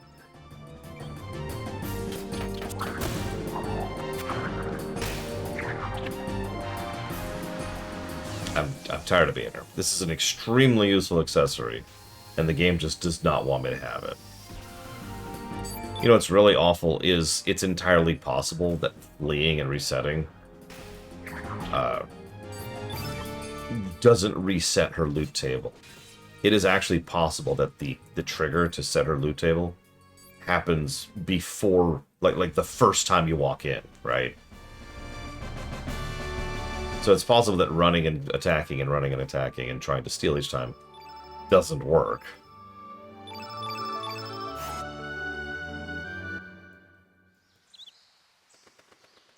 I don't know. I'm just speculating in a vacuum. You really are strong, Tres Forte. Please, Serge, turn back now. No, I need you to recruit to join my party first. She has nothing but bad luck. She will bring nothing but misfortune to your life. Well, yeah, we're gonna get married, duh. You one of Lynx's minions? No. Actually, I see that you are not. It must have been that munchkin that just flew away. Miss Riddell had informed me that Lynx and the General were heading to Fort Dragonia. I played it safe and went into hiding for a while, and it looks like Lynx did pay me a visit. I'm sure the General has no idea what happened here. Lynx is the one behind all of this. I had a feeling something like this might happen. That's why I made sure to build a sturdy stronghold underground. I believe it should still be intact. You here to ask me questions? Come, no need to be shy. Or...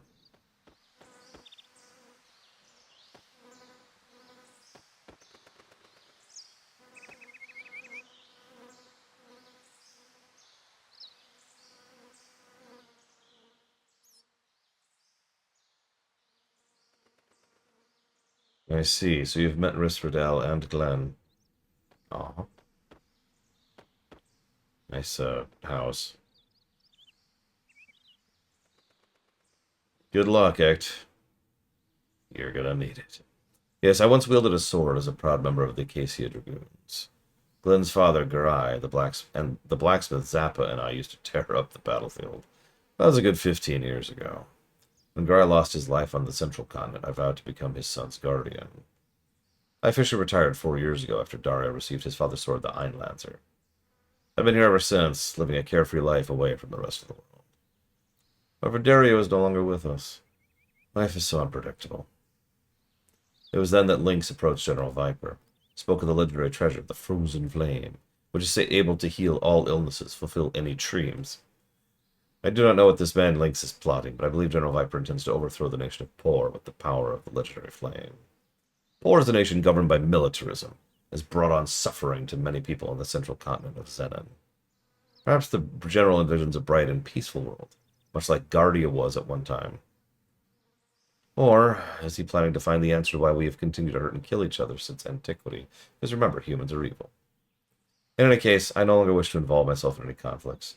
Besides, there's no way I would want to face General Viper in battle. Young one, should you plan to engage in battle with Lynx, beware, he is a fearsome man. I suggest you rest the night, leave in the morning. There are many cursed spirits wandering the seas around here. Rumor has it they attack ships and suck out the souls of humans. I've heard rumors about the ghost ship. What, a ghost ship? You trying to scare me? Don't make me laugh. Do not take the sea lightly, young lady. Mankind knows only but the land and the surface of the sea. No man can truly know what hides beneath the waves.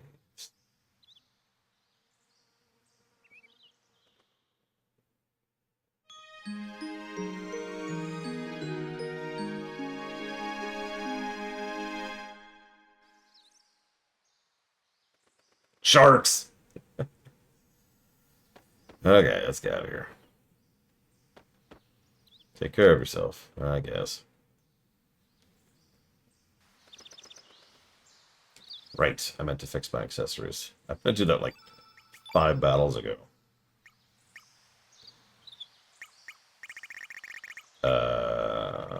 Do I not have it in this timeline?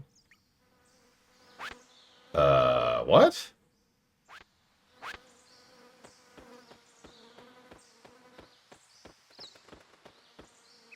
Yep, there's the ground is very hot spot. So that's turnip. Hi, cat. Hello. Hi.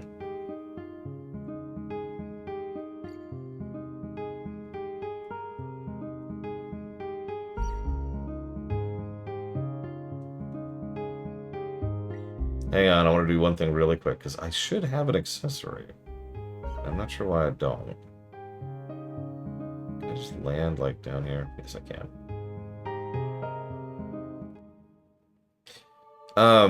Actually, yeah. So far, the generally miserable feeling I had from certain sections in combat is definitely how I've been feeling for this game. Story's been a lot better, though.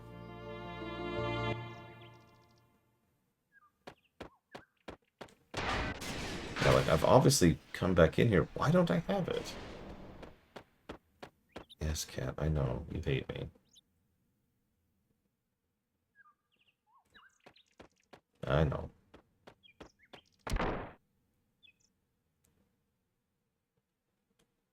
I mean, the story's fine by memory, except when it intersects with Chrono Trigger and Radical Dreamers. Separately, those are both separate problems.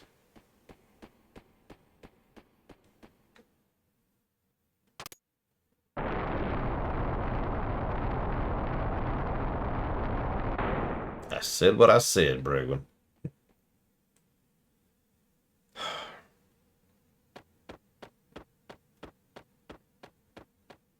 I mean, I've had a lot of people tell me that they expect, of the 3 games we're covering for the, get it over with block, this is probably going to be the one that scores the worst. I don't know. I never know. There it is. I guess I just didn't loot it last time I was up here. Whatever. Let's put that on, I guess, him.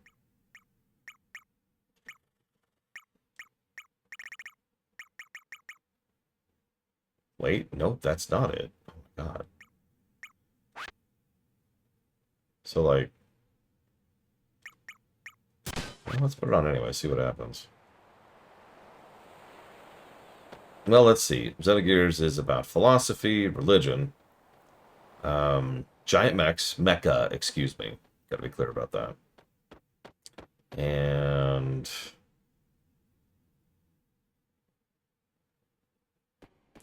I'm not sure what else. Oh, it also has Mitsuda music.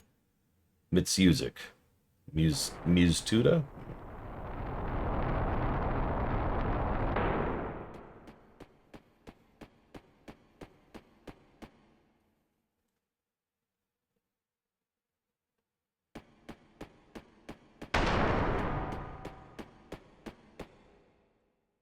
Well, there's Xenogears. Then, totally separate from that, is Xenosaga 1 through 3. Then, totally separate from that, is Xenoblade 1 through 3. And, ostensibly, they're working on a Xenoblade 4 right now. Not sure about that. Monolith has been busy lately, helping with several other games, including Mario Kart World.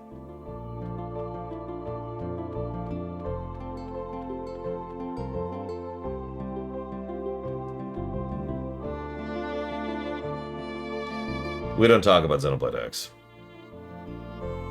Nobody talks about Xenoblade X. Okay, so save.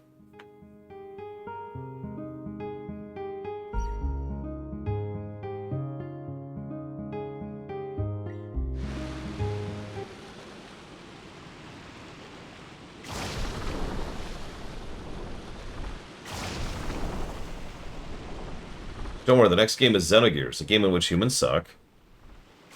And I can't say anything else because it'd be spoilers. After that is Planescape Torment. I don't know how many humans are in Planescape Torment. There's a lot of species, but, you know.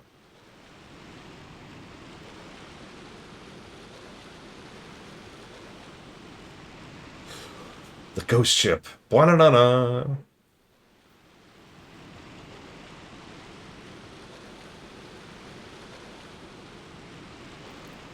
Won't be able to navigate our boat in this fog. So let's go.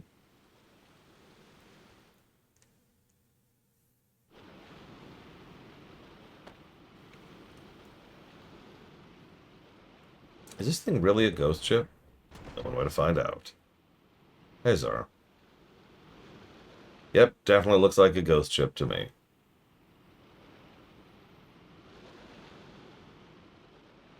Who are you? Make way for Captain Fargo. Someone who's going to be a near permanent party member for a while once we get there. Oh my god, look at the water background. Arrgh, you seem to be a bit young for one of Lynx's subordinates. Well, who cares? What do you want from us? That's up to you. But first things first. What is your intention? Huh? Don't play stupid. We know you're trying to get to Mount Pyre. We saw General Vipers and Lynx's ship anchored nearby. Trying to deliver him a message? Is that it? It's a load of bull. We don't work for them. We're out to get them. Get in our way and I'll kick your ass so hard you'll kiss the moons. Yes, the ocean has juggle physics. Are you serious? Explain yourself. Explain. So we're from another dimension. Hmm. I see. So that explains why you're after Link. But, don't you know you're risking your lives? Don't you recognize the danger associated with Lynx? He's a monster. Cold-blooded monster, an incarnation of death. Yeah, I get it. He's the main villain. To be frank with you, we've had our share of encounters with Lynx, too. That was a long time ago. Ever since then, we've had to disguise ourselves as a ghost ship. So you're gonna face Lynx, huh? That's easy to say, but... cut the crap. Get to the point.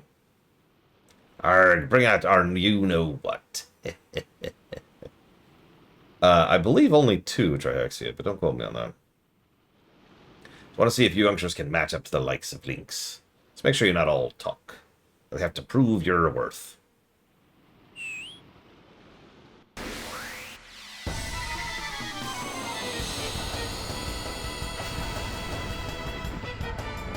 They're like boss fights, right?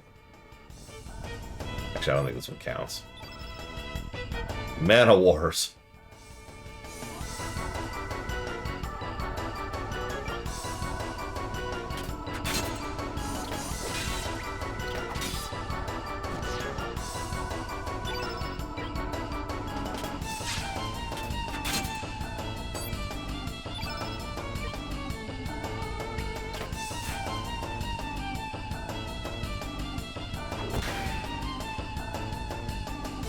Why, Ross? It's only the song you hear the most in the entire game. But yes, this is battle. That's what I call that. Basic battle music.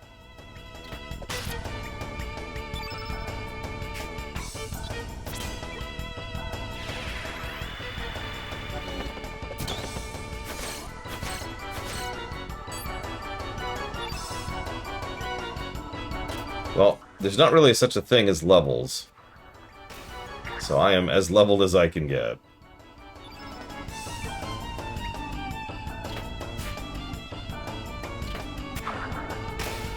Yeah. Chrono Trigger's basic battle music is Mitsuda. We've talked about that. It has clearly got his fingerprints all over it.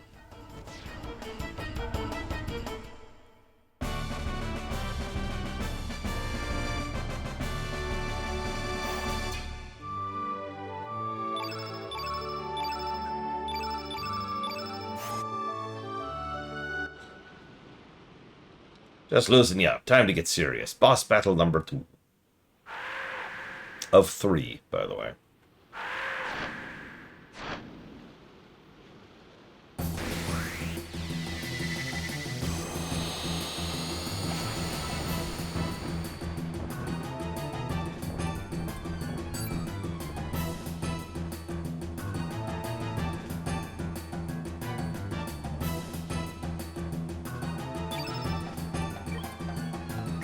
I mean, it also kind of informs the tone of both games.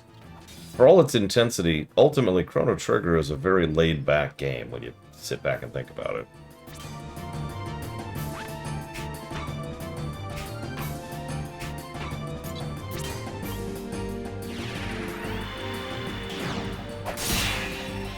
Like, yeah, FF6 is much higher intensity and much higher tension. Much higher anxiety, if you will, from the very beginning. Depends on how long it takes this act. And that is the answer to that question.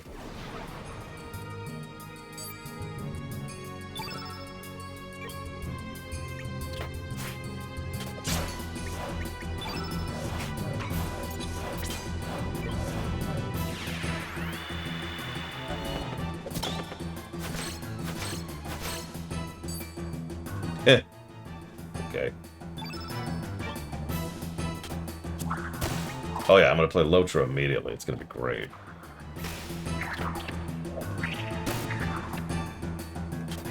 We literally would have beaten CT by about now, yeah.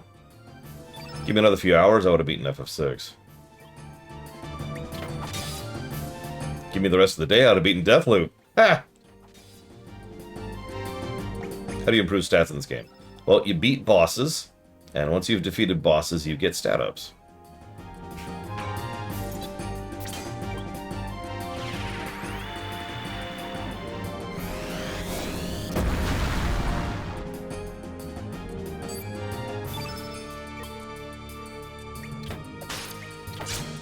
There's actually another method.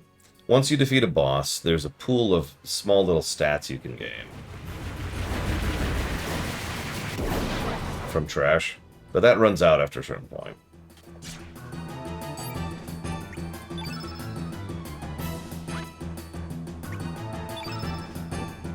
Why, Savicom?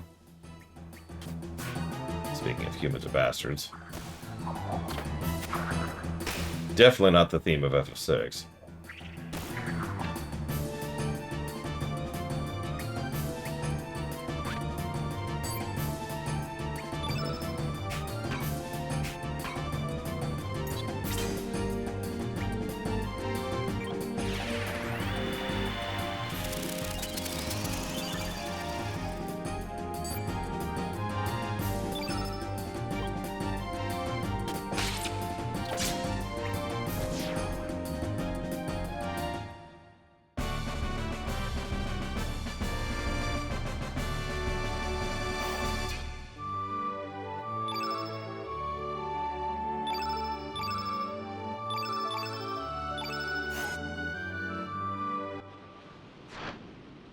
Alright, boss number 3. Gya, gya, gya. Gya, gya. Gya, gya, gya, gya. Gya, gya, gya, gya, gya, gya, gya.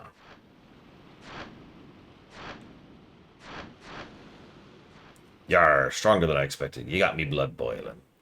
I'm next.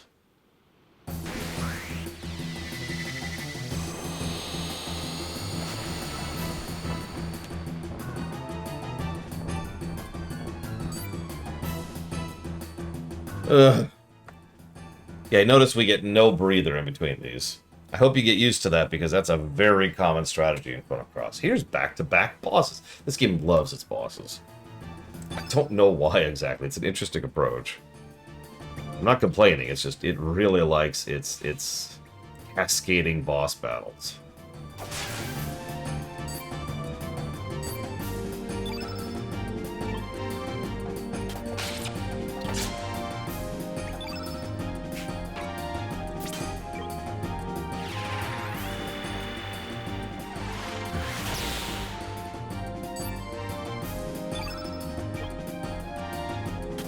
Alright, I'm ready, Blade to Ball. I mean, a lot of people liked Cuphead, and that's kind of a boss rush game. Are there any boss mechanics in the game? So far, the only mechanic I've seen is counterattack. Well, nothing tells you about that.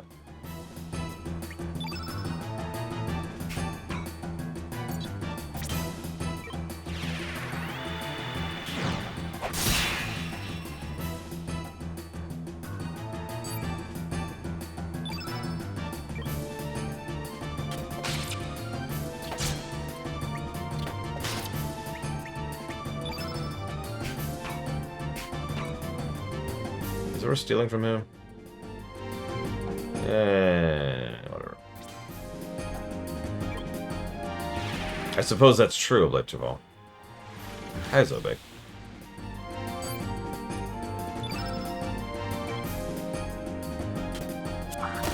That would actually be pretty cool, Ross. Especially in a game where you have 45 playables, right? Okay, kid is dead.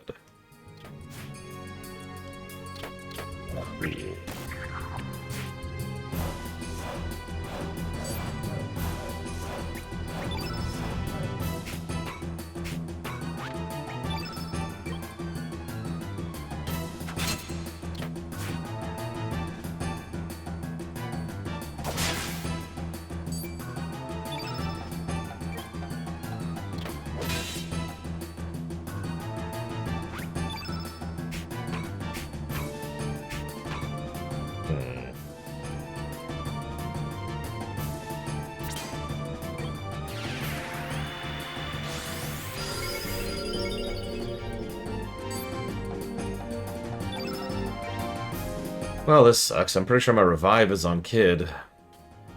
I only have one right now.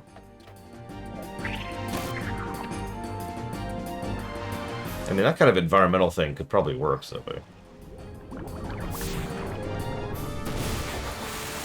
Yeah, Trigger was very big on boss gimmicks. It's actually one thing Trigger has definitively over FF6.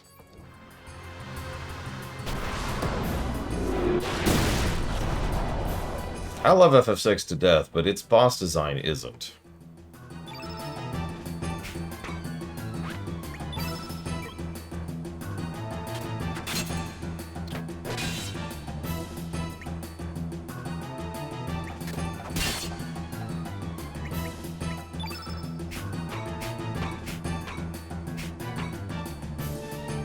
No, it's still probably better just attack. Oh, thank God. That was getting a little close.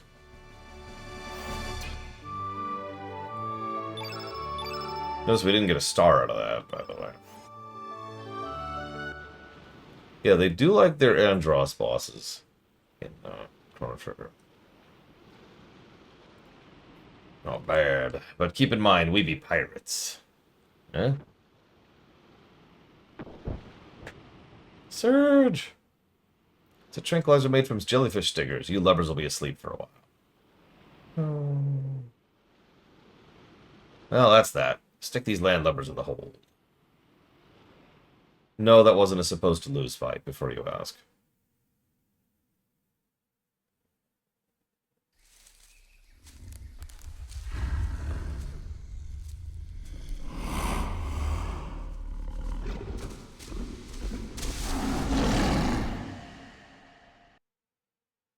Okay. You alright, Serge? You don't look well. Oh yeah, by the way, this is a locked-in section. So, like, this is one of those points where if you're under-geared or under-leveled or under anything, you can't leave to go get better. You're stuck here. Which is one of the reasons why I went out of my way to make sure to be set up before I came here. Yeah, Ross, yeah. I standing watch ain't easy. What's up with the fog today? Can't even see the water out there. I ain't scared. You should be. Ooh. Ooh. Yeah. Ooh. So, what is it with ghost pirates in these kind of games? Trials of Mana had one too. And I feel like there's another one in this era that had that. Did Xenogears have a ghost pirate thing? Oh yeah, note to self, fix my status effects after this fight.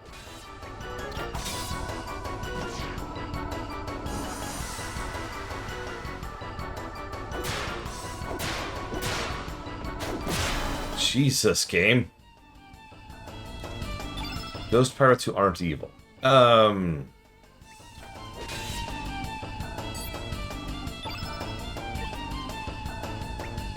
feel like the answer to that is yes.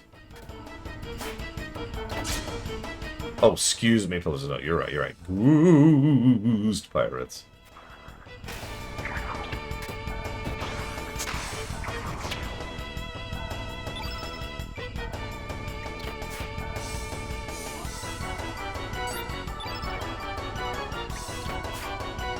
For God's sake, stop missing 82% chances to hit. And kid's dead. This is your fault, Surge.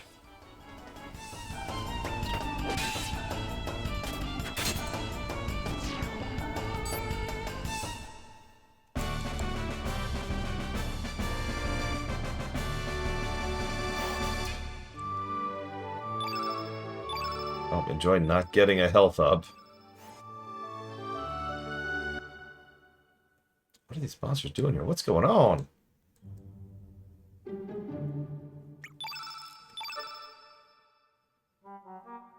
Okay, so let's get rid of poison, and let's get rid of the flu. And let's get some health back. Couple of saves. Alright.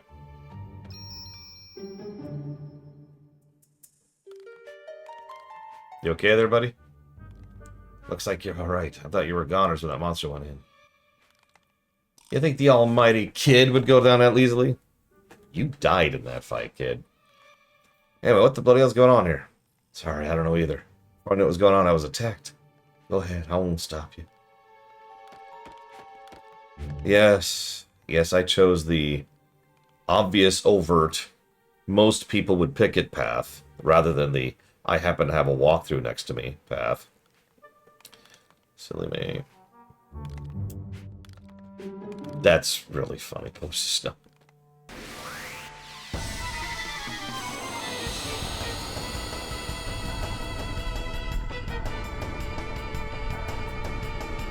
Yeah. You know, what's really funny is they could go back and patch in better voice acting if they really wanted to. It's already a great game minus that. I mean, the story's bad, but, you know, at least it could be a bad story well acted. But no. It could have been Deathloop. It could have been Deathloop.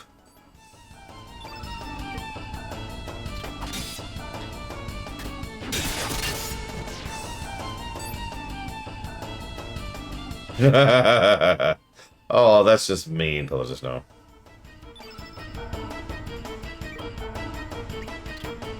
Shao wet death. Oh, God, I can't even do it. I can't even do it.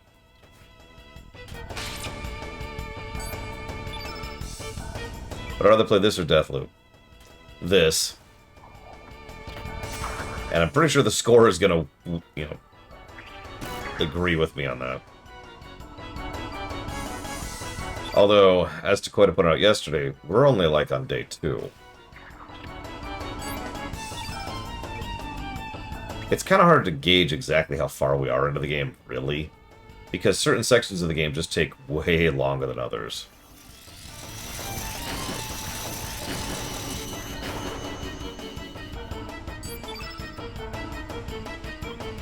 Wow, they actually put out a trap.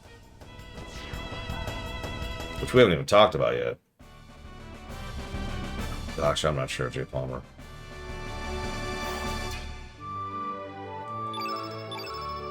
Yeah, I spent entirely too long in that frickin' dungeon. Pretty much an entire shift on one dungeon. And then I tried to actually get a nice accessory to help speed things up in the future. Silly me.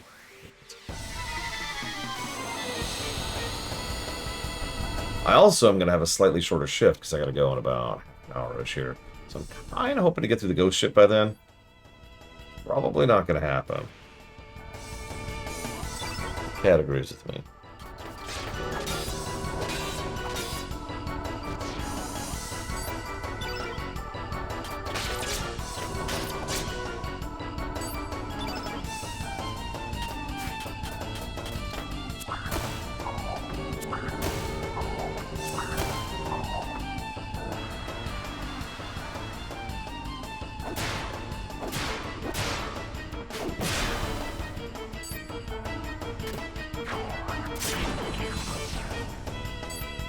I don't know what the PS1 is doing to take so long to render 3D models.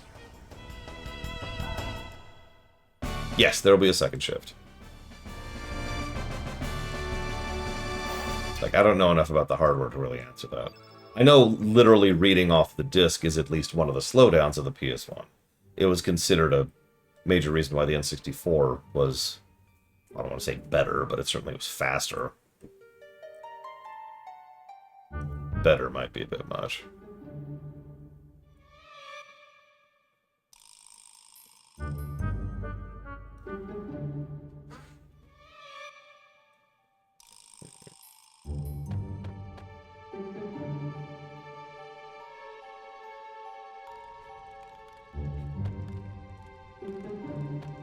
Worst voice acting that's not a positive to humor. Well, we've actually covered a few of those, but honestly, Chaos Wars is not a bad idea, or not a bad example of a game, where the voice acting is so bad, it's not positive. It's just so much worse.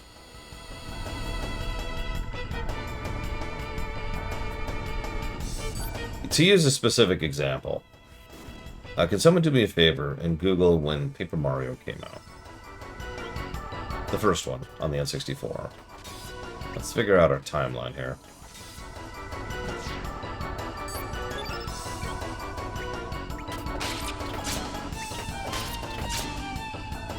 $2000. So Paper Mario 1 is pretty much analogous to this game, then. Compare and contrast how quickly you get in and out of combat in Paper Mario 1, which is milliseconds, by the way, versus this.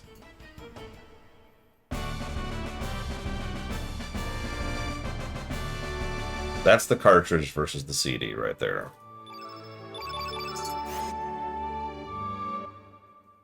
And I specifically picked up Paper Mario because JRPG, right? A game where the voice acting is so bad it gets multiple positives to humor. Oh, I'm sure we could think of one.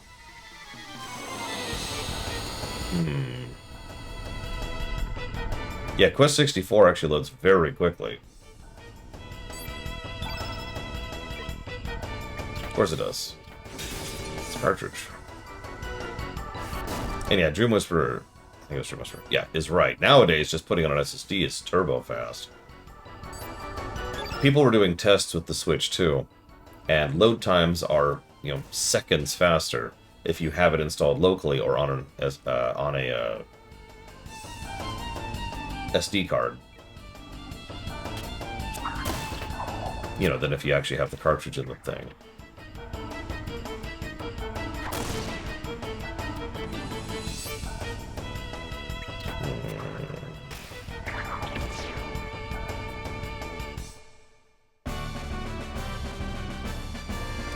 I think we gave Symphony of the Night multiple positives for bad voice acting.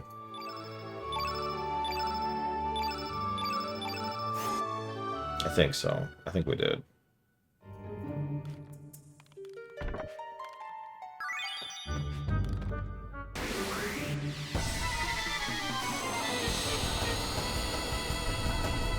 Worst voice acting that was still positive worthy?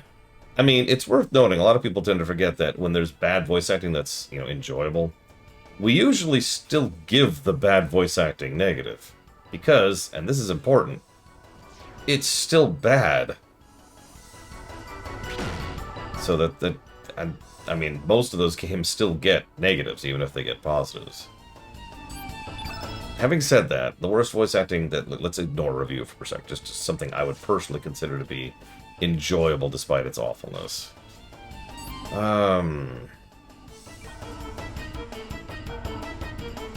Honestly, Soten is not a bad pick for that.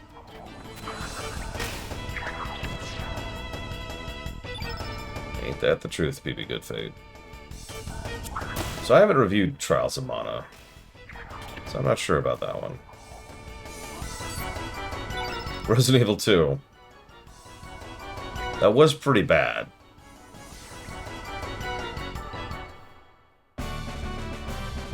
Hey, Mr. Floyd Pinkerton. Mega Man X4.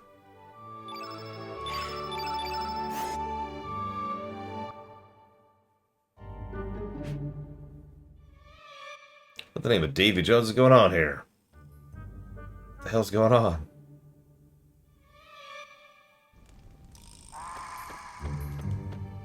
By the powers. How'd you guys get out? Ah, forget it. We have more serious matters to worry about! Oh yeah, Silent Hill 2. That's actually another good example. Because Silent Hill 2 has pretty bad voice acting. I don't remember Shenmue's off the top of my head.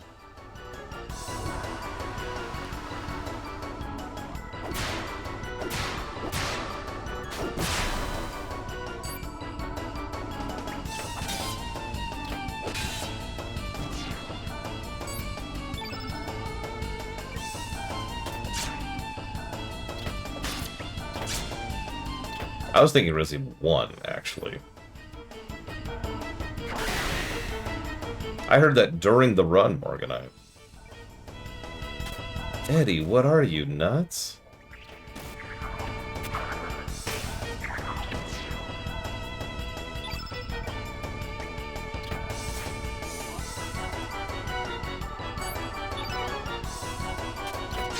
I'm pretty sure we... You know what? Gothic. That's a great answer.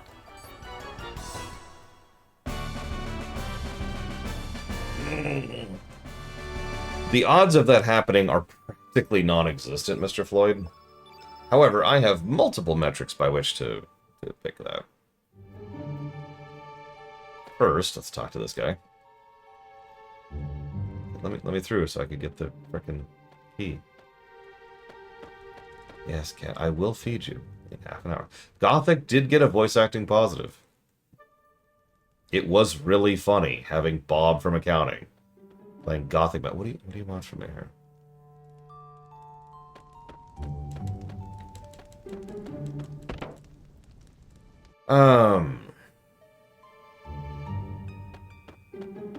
I did put it as a negative.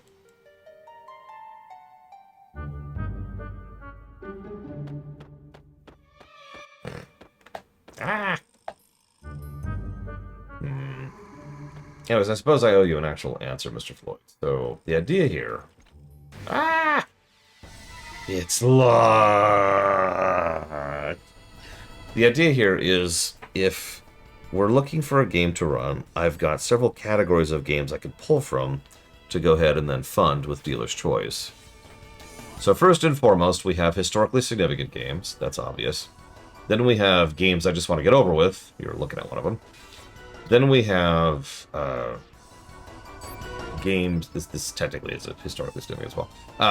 Then we have games that are beloved classics. Excuse me, that's the category for this, not the historical. Look, I'm tired. Okay, you're gonna have to work with me here. So we've got beloved classics. We've got historically significant. We've got several franchises we're slowly working our way through, and we want to cover like the entire franchise. No, Xenogears is more significant than Chrono Cross is. For two reasons, actually. But again, I misspoke. Then we've got games I want to play because I want to play them. Then we've got games that I want to cover for any given reason. Then we've got games I want to try because I want to see if they're any good. Then we have games that have high interest even if they're not fully funded. Then we have games that have low interest but repeated loyal interest even if they're not funded. If one person has been donating to a game consistently for a while, I notice that. I have metrics to keep track of that kind of thing. You may or may not have noticed a lot of the poll games fall into that last category. Games that people have been steadily donating for a long time, but are still kind of sitting down there because, you know, it's usually just one or two people. By how long what, X? I'm sorry.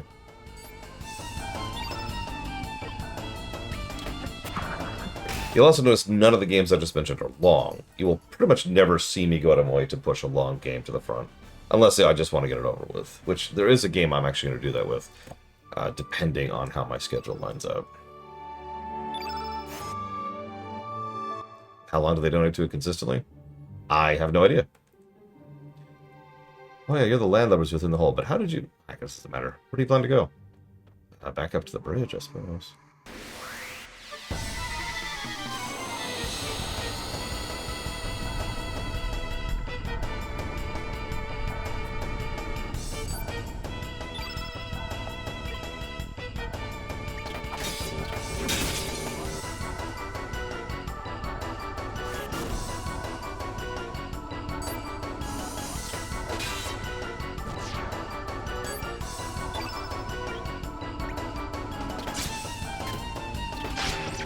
Yeah, notice this is literally 2 screens. Well, that's not true, it's 4 screens, but it's a very small dungeon that we're still fighting a ton of enemies in.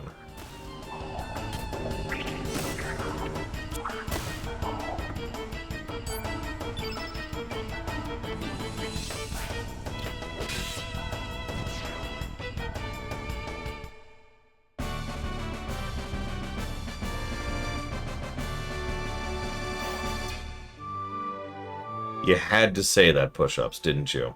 You'll notice we got no stat-ups from that. So we have now run out of our post-boss stat-ups. So we are now stat-capped. Again.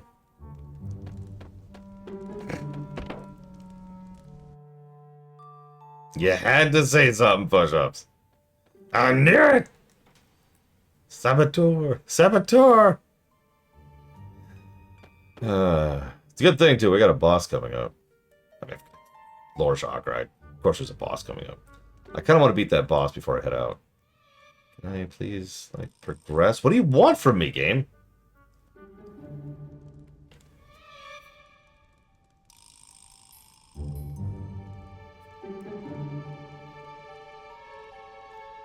Like, I've talked to everybody.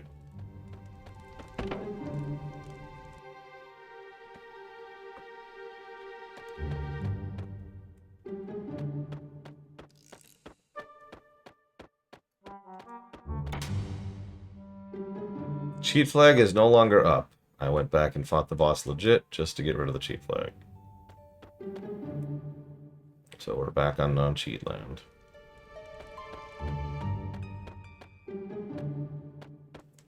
I offered for you to be in my lap, and you said no. So I don't want to hear it. You want back in my lap? Here, I'll give you one more chance. One more shot. Come on up. Nope. Okay.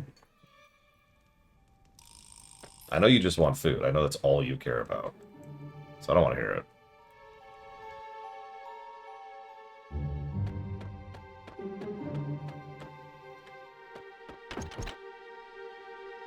Key duty is a big responsibility. Okay. Yes, I wonder who's in charge of the key. Who's in charge of the key?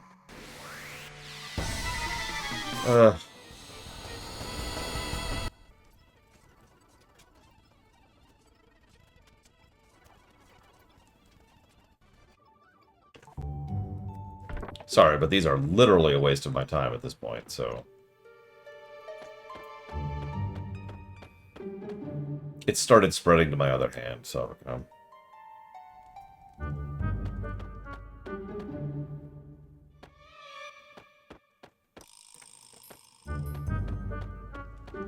What sort of things do I expect from the new studio? So I expect a cheap, poorly done, badly optimized, nowhere near as good, thrown together, made by committee, trashy, buggy, microtransaction-riddled mess, which is going to be called Baldur's Gate 4. That's not hyperbole. I really do expect exactly that.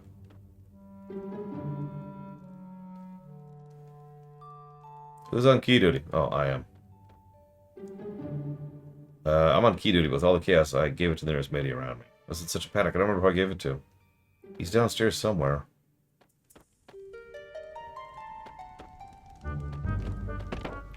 Well, hopefully they won't use Larian's engine. I don't remember what it's called.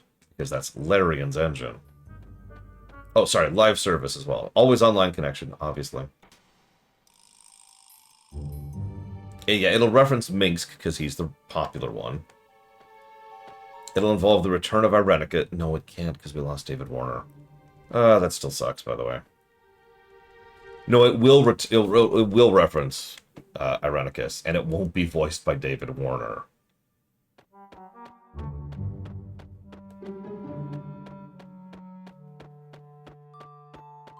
Oh, that's even worse than what I was thinking, Mook.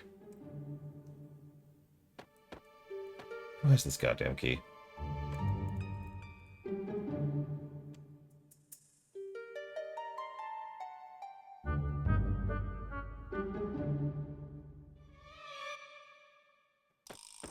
Yeah, Larian has walked away from the situation. Someone else is going to be working on Baldur's Gate 4.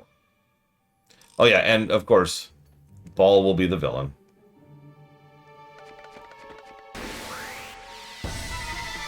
Somehow. For no reason.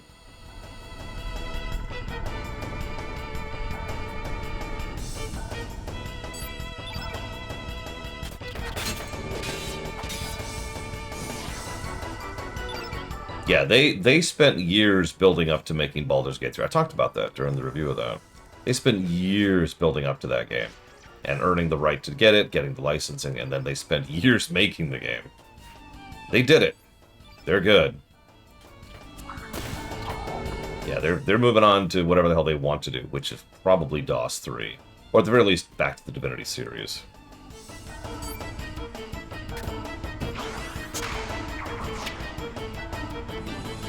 That's not even arguably moved. That is 100% true. Unlike Walker, who was not 100% true. Oh, heck. Maybe they'll get back to that DOS 2 sequel. Which they canceled.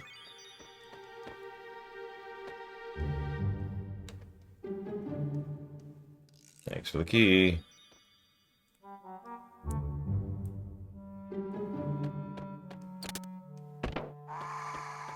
Okay.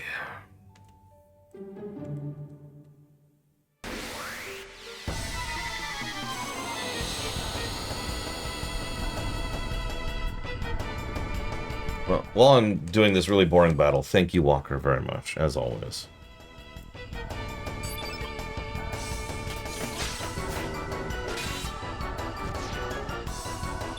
I mean, I wish them financial success. They took a hell of a lot of risks and did some, honestly, very foolish things, and they successfully paid out. That's not how that usually goes.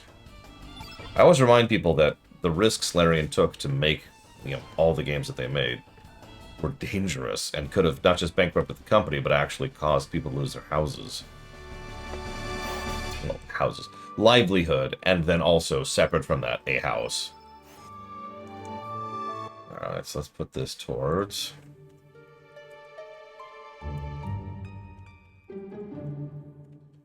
Signalis, Sea of Stars, and Chain Echoes.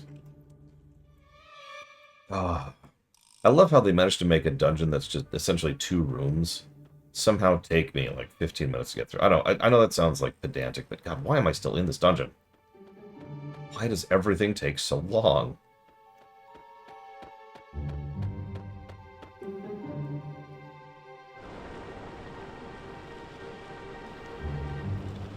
I can't believe I'm out here. That's quite impressive. Do you like some of my homemade vitamin drink? Sure. Mel was poisoned. Well, it's still in the testing phase.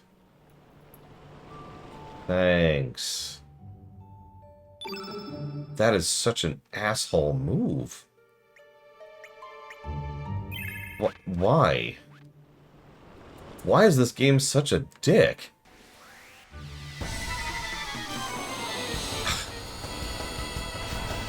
Sure, push-ups. What do you got? What are those? Flies. That's not what I picture flies looking like, but okay.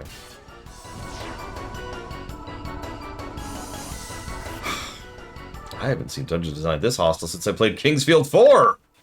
Oh god, Mr. Red might have heard that sentence. Don't kill me, Mr. Red, please! No, I'm sorry. I'm sorry. Don't throw me into the lava pit. When I'm invincible. Yeah!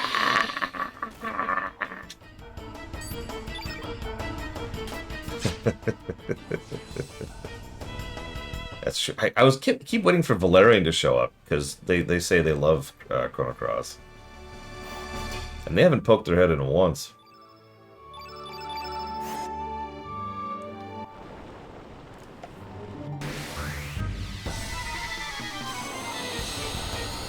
Ugh.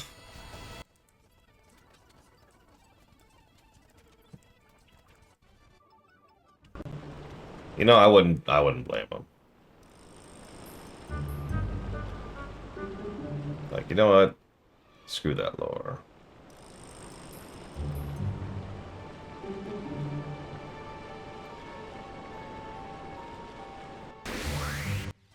And then we do another battle.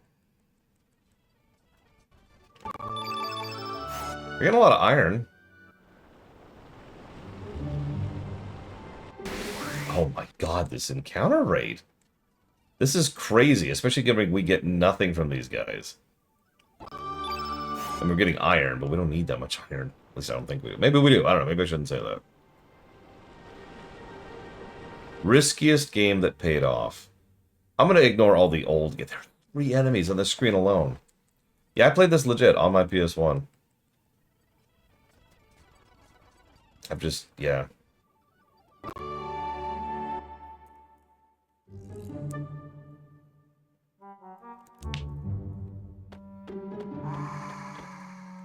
Well, that's for you. Or not.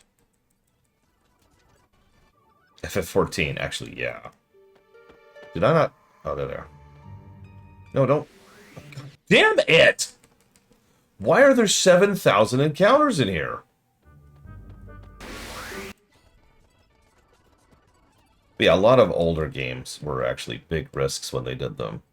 In hindsight, it's like, man, but no, they were risky things to do. You done?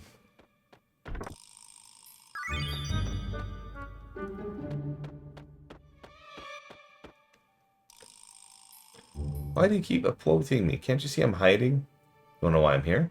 I'm a stowaway. I wanted desperately to see. When I woke up, there were monsters all over the place. It really scared me. I didn't want to see the world because all my life I've been locked up in a web. You broaden my view of the world? Yes, join my party.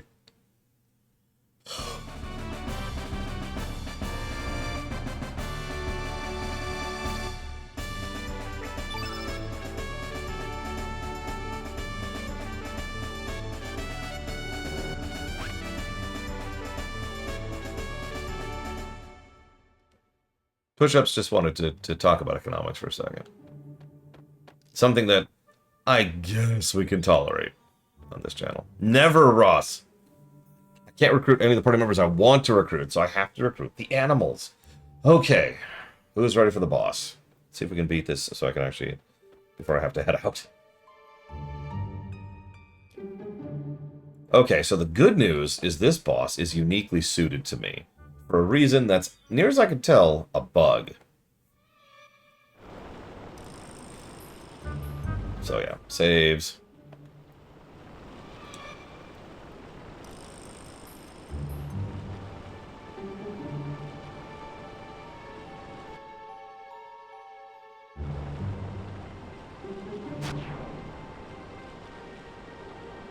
Aye, just in time, mateys. Look out!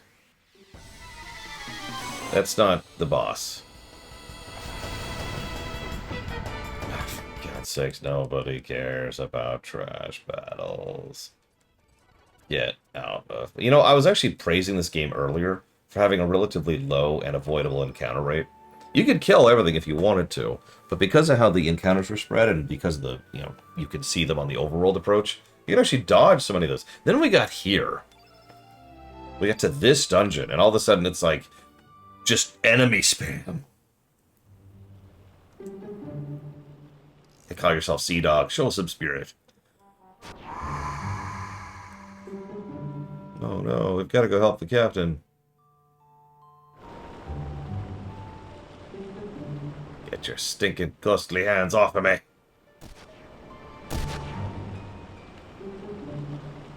Looks like we got a big one coming. It's like a boss, one might even say.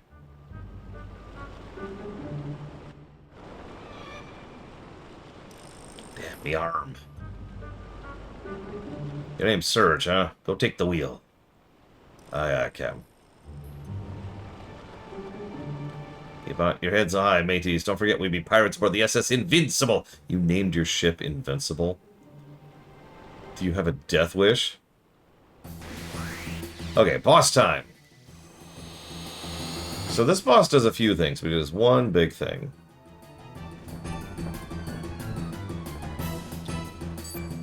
I know what you're thinking. That doesn't look like a boss.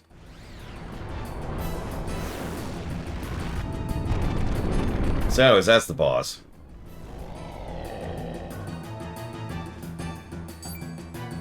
In fairness, the horse kept going. Okay, so what I want to do is I want to get the field white. So let's get start working on that.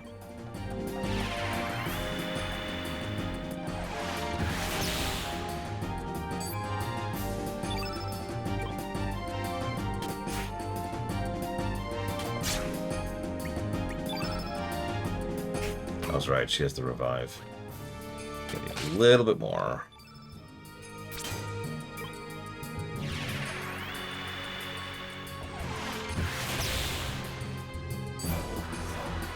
Diminish! A spell I plan to pick up and put on everyone later. So Diminish is great. It diminishes all elemental damage. You're probably thinking, doesn't that sound like a bad thing? Well, yes, but for two reasons. First of all my damage is physical.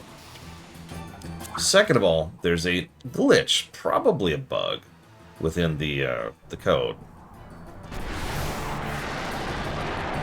Also notice he's using, like, elemental attacks against me. So let's explain this glitch, shall we? We're gonna smack, and then we're gonna smack, and we're gonna smack, and then we're gonna use an element. This is dash and slash. It's an elemental attack. Except for whatever reason, it's totally unaffected by Diminish. It's one of the only techs in the game that is. So yeah, that just did 100 damage, and that wasn't even with a full field boost.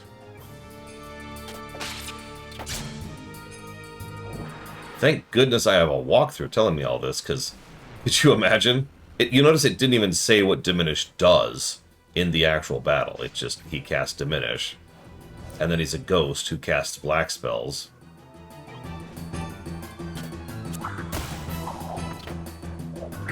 So this isn't actually a very good boss fight, because once again, the game doesn't tell you what the hell the boss is doing or how to get around it. The walkthroughitis in this game. Let me tell you another thing. I've noticed this trend. People tend to associate JRPGs with walkthroughitis, and for good reason. But in my experience, that's mostly a PS1 thing. Oh, don't mistake me, there are NES and SNES RPGs that have walkthroughitis. But it got bad in the PS1 era. Now, I actually do theorize that this was at least due to the merger, work together with partnership thing they had going on with a lot of the strategy guides at the time, because strategy guides started becoming run by large-scale corporations rather than just anybody who would put together a book. So that is probably at least partially why. But if I'm being completely honest, I think there's two other factors here. One is lack of QA testing, just straight up lack of QA testing. If they had actually had the time... Remember, almost all of these games are rushed developments, which had to be kicked out the door when they weren't really finished. And that, to me, screams they didn't have time to kick it over to the QA department, who then didn't have time to actually go through and check it as thoroughly as they could. So that's problem number one. Problem number two is this feels like an era in which they just kind of started forgetting about quality of life features, like info in game, which is a specific aspect of quality of life, which is exactly what it sounds like. It's info being in the game, so you know how things work and you know what things do. You notice that there's like this weird dips, like FF4 on the SNES, I'll use that as an example, has really bad info in game. It doesn't tell you jack about what its items do or its equipment or all kinds of stuff. And then they got better and better and better until about, I'd say, FF6 and 7, both of which actually have really good info in game, and it's worth noting some of the best quality of life features. Then you get to 8, and Xenogears, and Chrono Cross, and 9, and all of a sudden it dips right back down. And then it goes right back up when you get to the PS2 era. So there's like this weird dip where everyone just kind of forgot to put the info in the game. Now, it's entirely possible these aren't two issues, but they are one. Maybe if they'd had time to properly QA, someone would have been like, you know, maybe you should tell people what that spell does. Oh yeah, that's a good idea. Anyway, so he suggests we go see the water dragon. Of course, we can't reach the water dragon. Those monsters we just beat. What's going on nowadays? I tell you, even the sea has changed its nature. Probably because we human folk have come around. Yeah, I don't need this mushy talk from a pirate. In the name of Davy Jones, what have we done?